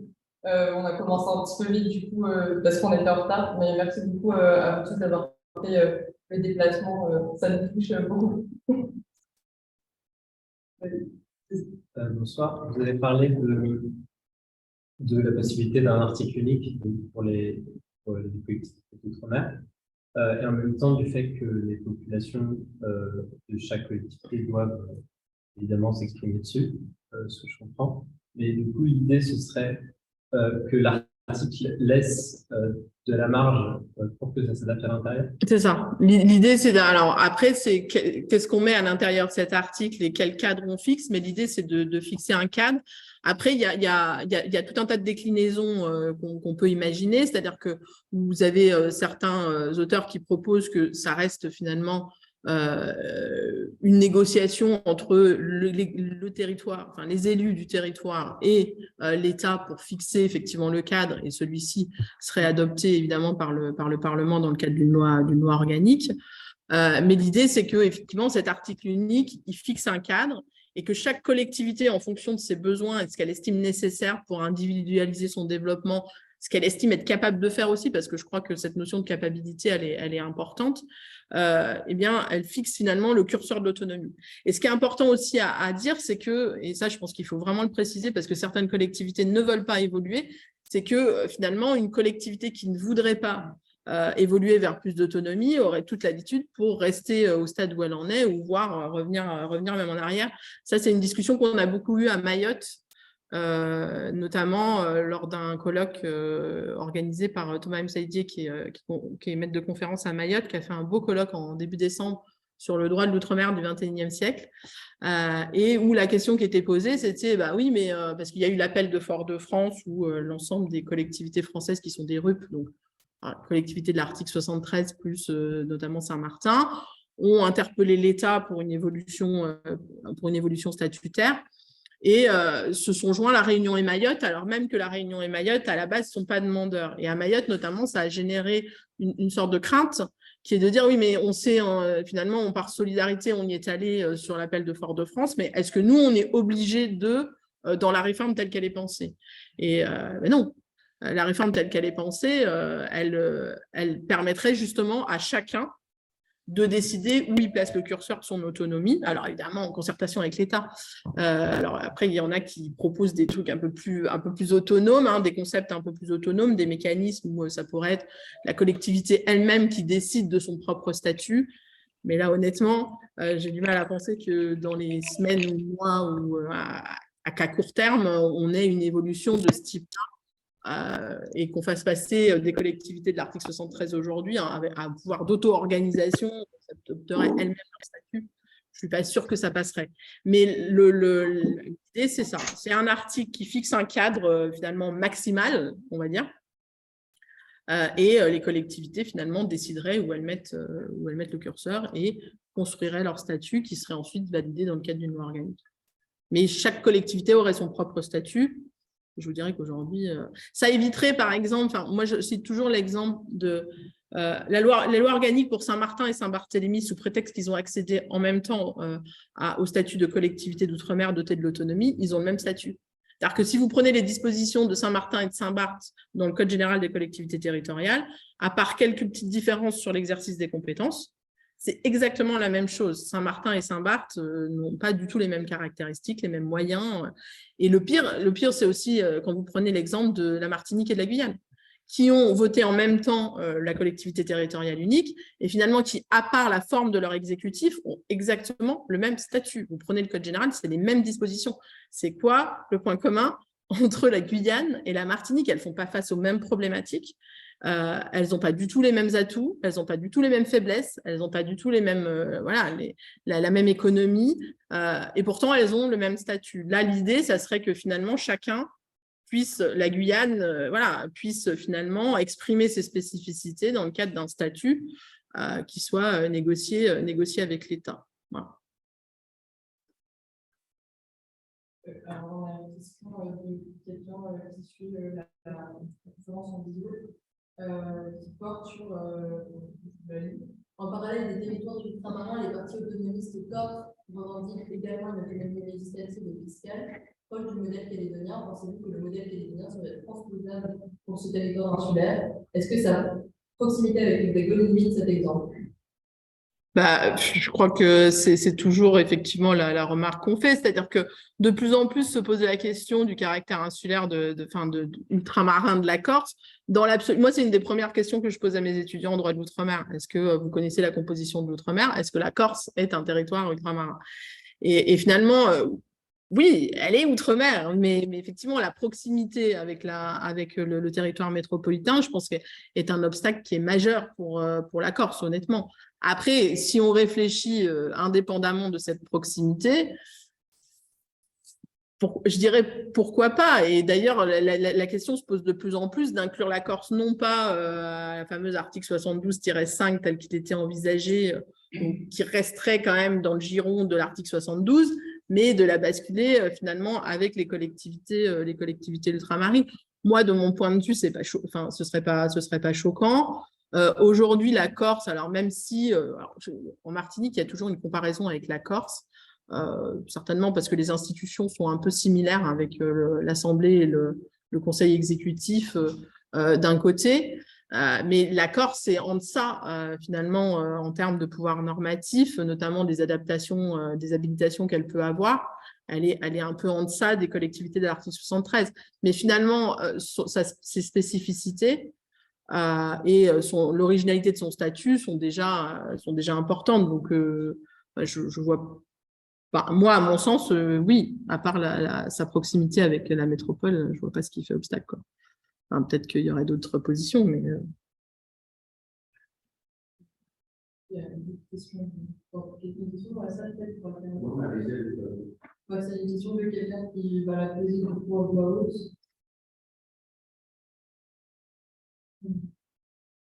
Mais faut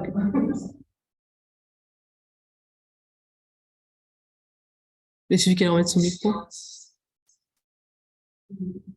Mais non, mais est-ce que Monsieur Daniel Darbois, vous pouvez poser votre question si vous voulez. Il va être obligé de l'écrire. J'essaye. Voilà, est-ce que vous m'entendez? C'est bon, on t'entend. Ah, parfait. J'ai des petits problèmes techniques avec mon ordinateur. J'ai pas de webcam ni de micro. Par contre, je suis passé par mon téléphone, donc c'est pour ça que je me demande si vous m'entendez ou pas. Vous m'entendez bien? Moi, j'entends, mais pas la salle. Ah. Non. Je pense que c'est bon, vas-y. Bon, je vais poser ma question. Bon, bonjour à toutes et à tous et bonjour à Karine. Merci pour ton exposé brillant, intéressant, qui a présenté clairement des questions qui sont très compliquées. Donc, je ne vais pas non plus trop rallonger cette séance et trop rentrer dans le détail. Bon, je suis d'accord avec toi pour l'ensemble de l'outre-mer sur la nécessité de simplifier et peut-être de s'orienter vers des statuts à la carte. Je suis un peu plus réservé sur l'idée de ne plus distinguer aucune catégorie, parce que je pense que du point de vue de l'Union européenne, il y a de bonnes raisons de garder la distinction entre les RUP et les PTOM. Et donc peut-être qu'il y a aussi ces bonnes raisons, surtout si on se place du côté du droit international, par rapport au droit à l'autodétermination, hein, qu'on a évoqué pour la Nouvelle-Calédonie. Je pense qu'il y a de bonnes raisons de garder cette distinction. Je ne suis pas tout à fait d'accord non plus sur les questions de souveraineté, mais je ne suis pas constitutionnaliste, hein, je suis internationaliste, donc je vois les choses un petit peu différemment. Je voudrais juste signaler que dans une étude que j'ai réalisée, qui a été publiée à la Revue québécoise de droit international, j'ai étudié la situation de 49 pays d'outre-mer dépendant de 7 pays dans les organisations internationales. Et je suis arrivé à la conclusion que leur participation dans ces organisations était limitée en nombre, qu'elle était limitée en droit, parce qu'ils n'avaient pas les mêmes droits que les États, et que dans presque tous les cas, leur participation à ces organisations se fait avec l'accord de l'État auquel ils sont rattachés. Donc, ce qui montre bien qu'on est plutôt dans la situation qu'on appelle en droit international les entités étatiques imparfaites, plutôt que du côté des États vraiment souverains. Bon, j'insisterai pas. Et sur la Nouvelle-Calédonie, alors, et ton exposé qui était très intéressant, moi j'aurais commencé plutôt par la fin, parce que je crois qu'évidemment, toutes les solutions qu'on peut imaginer ou qu'on pourra trouver et leur pérennité dépend de cette question de l'autodétermination et de ce qu'on en fait. Hein. Je crois que c'est vraiment la question centrale depuis le début. Et depuis le début, le pari qui a été fait, c'est que sur plus d'une trentaine d'années, on allait peut-être arriver à résoudre ce problème et arriver peut-être à un accord sur cette autodétermination et sur l'idée qu'il y avait une communauté néo-calédonienne, puisque ça a été repris aussi au niveau des Nations Unies. Mais tout a été bâti sur le fait qu'il y avait au départ la reconnaissance justement de l'existence de populations autochtones en Nouvelle-Calédonie. Or, dans le rapport du Sénat, euh, qui a été fait par la commission des lois du Sénat, j'ai regardé, il y a 2 fois le mot autochtone dans tout le rapport, mais sans aucun commentaire à la clé. Hein, une fois pour une citation qui a été faite d'un représentant des îles Loyauté, et une autre fois pour expliquer ce que voulait dire le front, le FLNKS. Et donc, pas de commentaires ni de réflexion sur cette question du droit à l'autodétermination des populations autochtones d'après le droit international. Et peut-être qu'en réfléchissant à cette notion, et à l'idée que finalement, il y a 3 catégories de population en Nouvelle-Calédonie. Hein. Il y a la population de la Nouvelle-Calédonie, il y a les Kanaks, qui ont leur droit à l'autodétermination interne et externe, et il y a le reste de la population.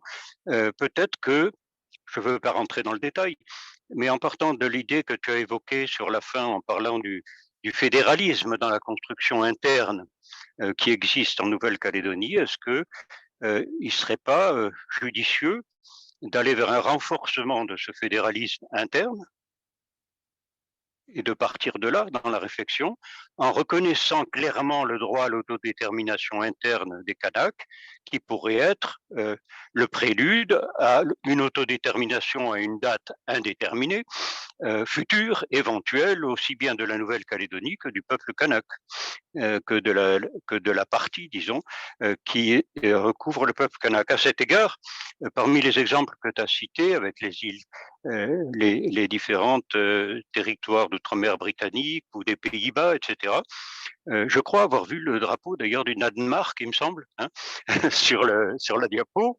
Il y a le cas du Danemark, où on a une population autochtone et une loi de 2006, dans lequel est expressément reconnu le droit à l'autodétermination sur le plan international, hein, le droit de se constituer en État pour le peuple du Groenland, qui en attendant reste rattaché au Danemark. Et donc, je ne sais pas s'il ne faut pas partir plutôt de là, parce que je suis d'accord avec ce que tu disais à la fin, et la citation de Duguy, etc. On ne peut pas théoriquement plaquer des institutions sur la base de je ne sais quelle réflexion théorique, que ce soit du constitutionnel ou de l'international, sans tenir compte des réalités. Et la réalité, c'est la situation que tu as mis au début, qui était celle de Chibaou, qui disait on n'arrêtera jamais de réclamer notre autodétermination. Et le droit international reconnaît cette autodétermination en priorité sur le plan interne. Mais si cette autodétermination n'aboutit pas sur le plan interne, ça ouvre obligatoirement la voie à la revendication de l'autodétermination externe. Et si les Kanaks ont accepté dans le cadre des accords de Matignon, Nouméa, etc., de partager en quelque sorte ce droit avec le reste de la population pour essayer de définir un avenir commun, force est de constater qu'au bout de 34 ans, on n'a pas réussi à se mettre d'accord sur cet avenir commun, et donc il faut peut-être prendre le problème par un autre bout. Voilà, c'était les seuls commentaires que je voulais faire et je suis très content de t'avoir écouté, de t'avoir entendu. Merci. Je vais laisser Monsieur Krisnard, je crois, répondre.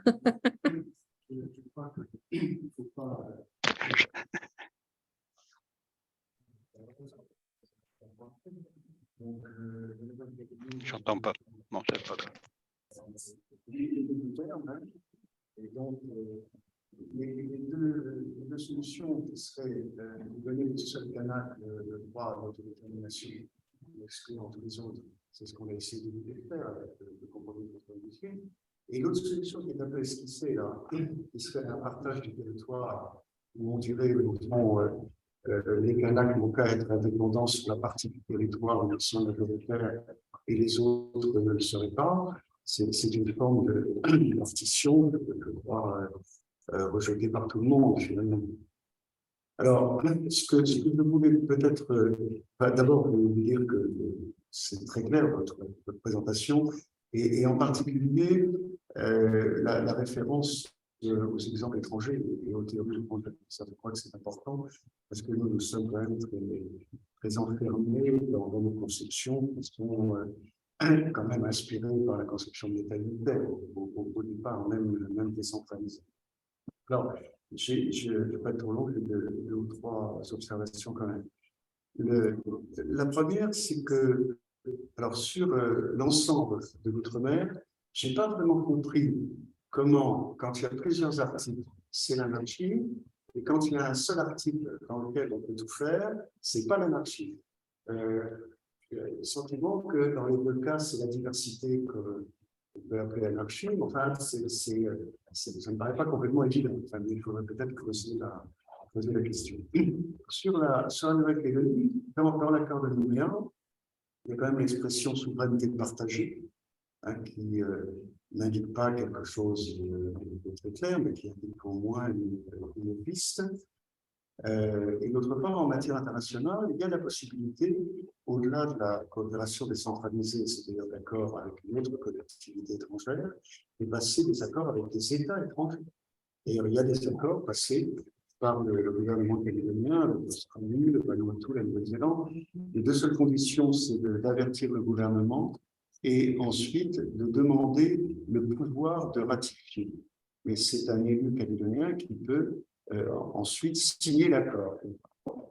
Bon, donc ce sont quand même des avancées significatives, comme le pouvoir législatif, dont il faut rappeler qu'il est complètement calqué donc, sur la loi nationale, puisque le contrôle n'est pas celui du Conseil d'État, propre aux actes réglementaires, mais celui du Conseil constitutionnel. C'est quand même la grande différence avec la pseudo-loi du pays polynésienne, que la Polynésie aurait eu en 2000 dans la révision constitutionnelle si le président Chirac n'avait pas retiré le projet du Congrès parce qu'il ne voulait pas de la révision du Conseil supérieur de la magistrature, une espèce de ventillier constitutionnel qui était un peu compliqué.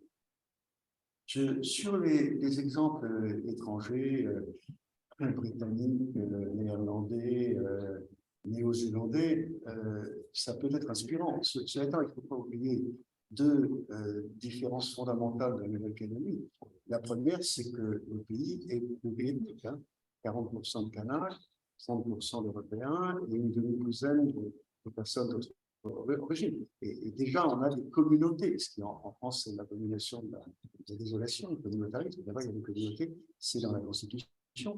Il faut pas oublier que ce n'est pas simplement une différence culturelle, c'est une différence juridique, puisque toute la communauté des Kanaks, enfin, sauf ceux qui sont dits de statut de droit commun, et qui sont des urbains minoritaires, échappent à tout le droit civil. Donc on sait bien que c'est une base presque de la civilisation française. Hein.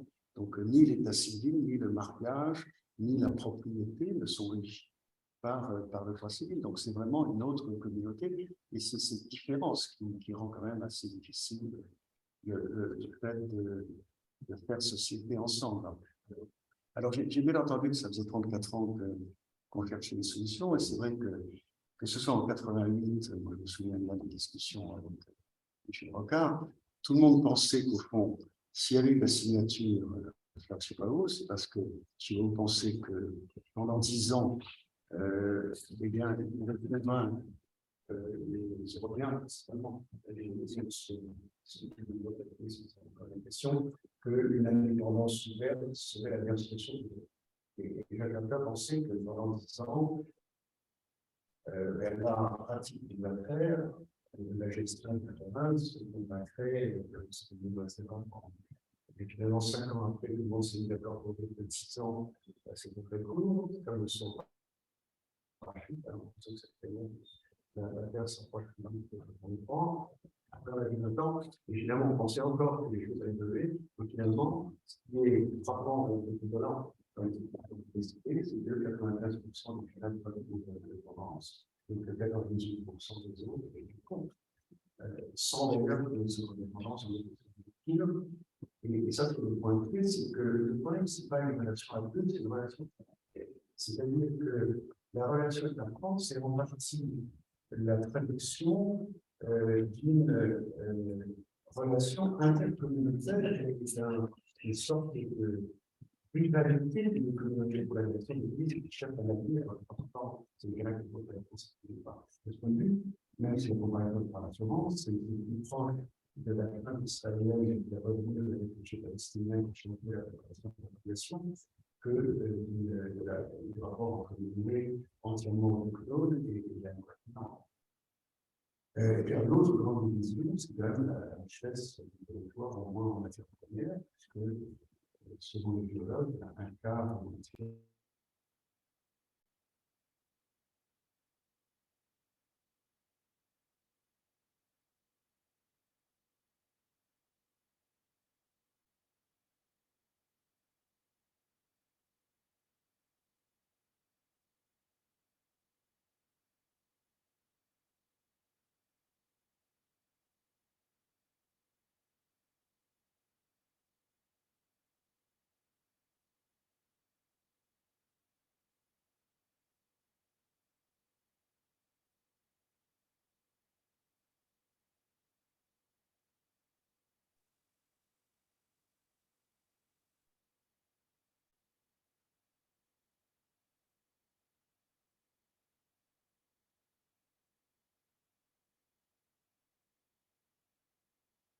la volonté de champ, et aussi 3/5 par rapport à vous voyez que le Parlement actuel, facilement, une révision institutionnelle de alors, s'il y a eu la preuve, il y a eu la preuve, ça, il y a eu la liberté de voir un peu de la vente.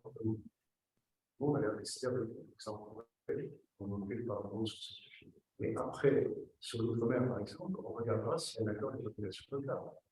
En Calédonie, si on a des tests d'horreur constitutionnels en 98, alors c'est parce qu'il y avait un accord local. Donc, c'est suffisamment compliqué.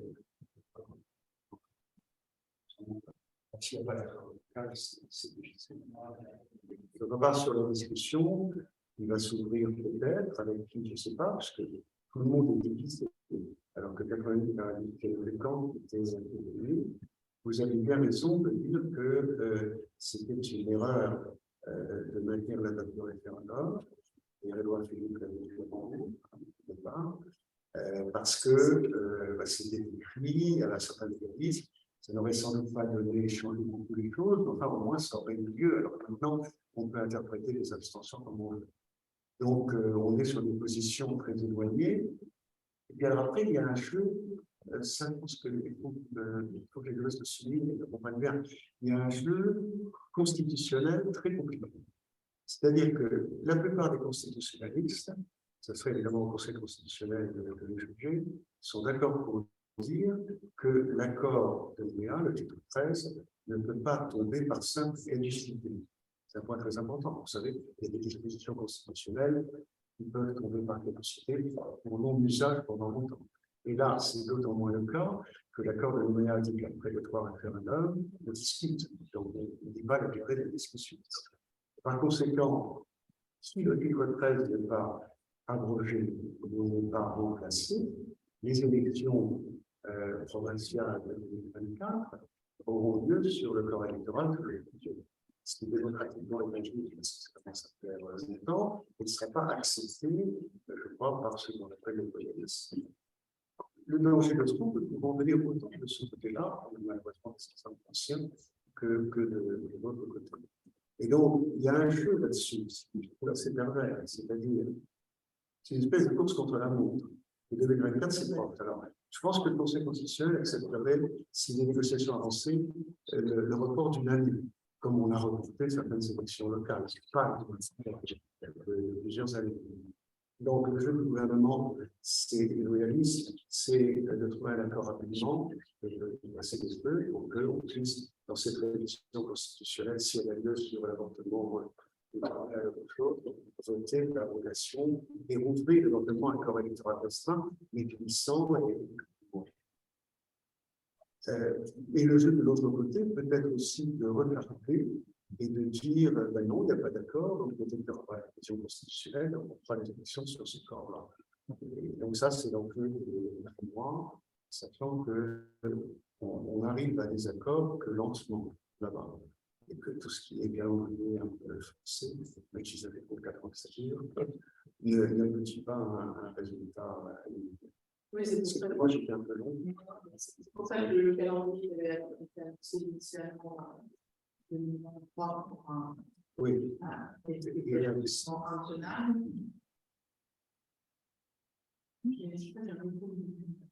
Pardon, oui. Investissement international. Aujourd'hui, effectivement, je crois qu'il y a ce jeu constitutionnel de jouer la montre sur le prochain. Ah, pardon. Tout le monde va finalement disposer du même type de pouvoir, c'est-à-dire que l'anarchie entre les actes dénommés lois du pays, les délibérations de Saint-Martin et Saint-Barth intervenant dans le domaine de la loi, qui sont soumises à un contrôle spécial du Conseil d'État, et les mêmes délibérations de la Nouvelle-Calédonie ou des provinces ou de Saint-Pierre-et-Miquelon, qui, elles, sont soumises au régime contentieux de n'importe quel acte administratif unilatéral, quand bien même elles interviennent dans le domaine de la loi. Effectivement, là, il faudrait qu'à un moment, il y ait effectivement de l'ordre qui soit remis, et je pense que la révision serait finalement ce moyen-là. Alors, soit en s'alignant sur la Polynésie, parce que généralement, c'est plutôt dans ce sens-là, effectivement, qu'on va. Mais alors, est-ce qu'il faut garder… Enfin, moi qui ai fait ma thèse sur les lois du pays et qui ai vécu tout cet épisode de 2000…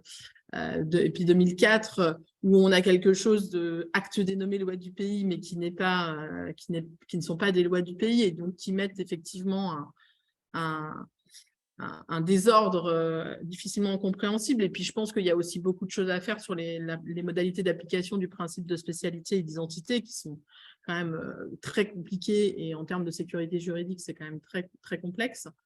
Voilà. Après, sur la Nouvelle-Calédonie, je suis d'accord, hein, c'est ce que je disais, les exemples étrangers, c'est vraiment pour aider à conceptualiser des solutions, mais qui ne peuvent pas… De toute façon, quand on fait du droit comparé, on sait bien qu'on ne peut pas transposer tel que, mais finalement, les conceptualisations, elles peuvent finalement s'émanciper du cadre dans lequel on réfléchit au niveau national. Après, évidemment, hein, là, on est sur la Nouvelle-Calédonie notamment, on ébauche, mais la question économique, elle est évidemment cruciale, hein, la question du nickel est évidemment cruciale, elle fait partie des données, comme le fait la question du corps électoral, quoi. Donc, oui.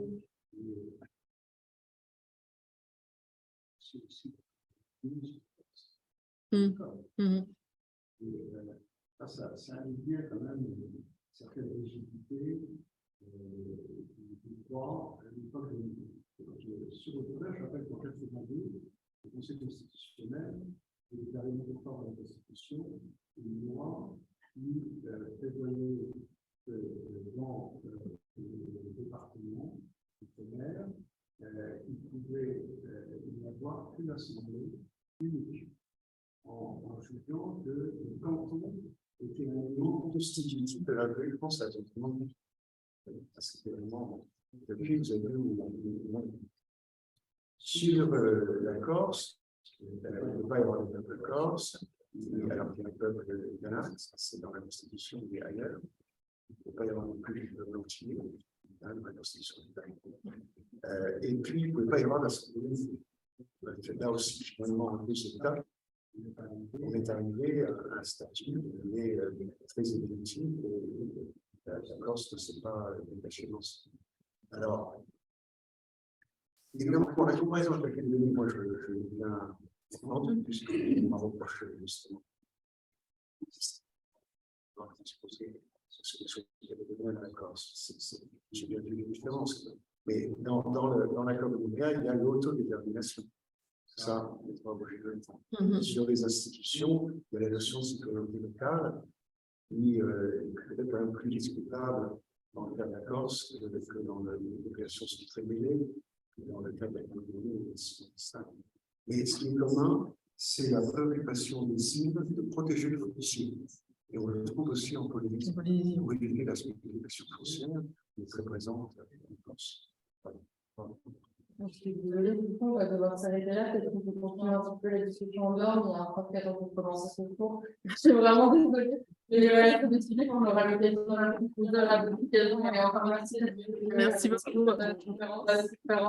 Et merci à ceux qui nous suivent aussi par visio. Et merci surtout à madame la professeure Karine David. Merci beaucoup. Merci à ceux qui étaient en ligne également.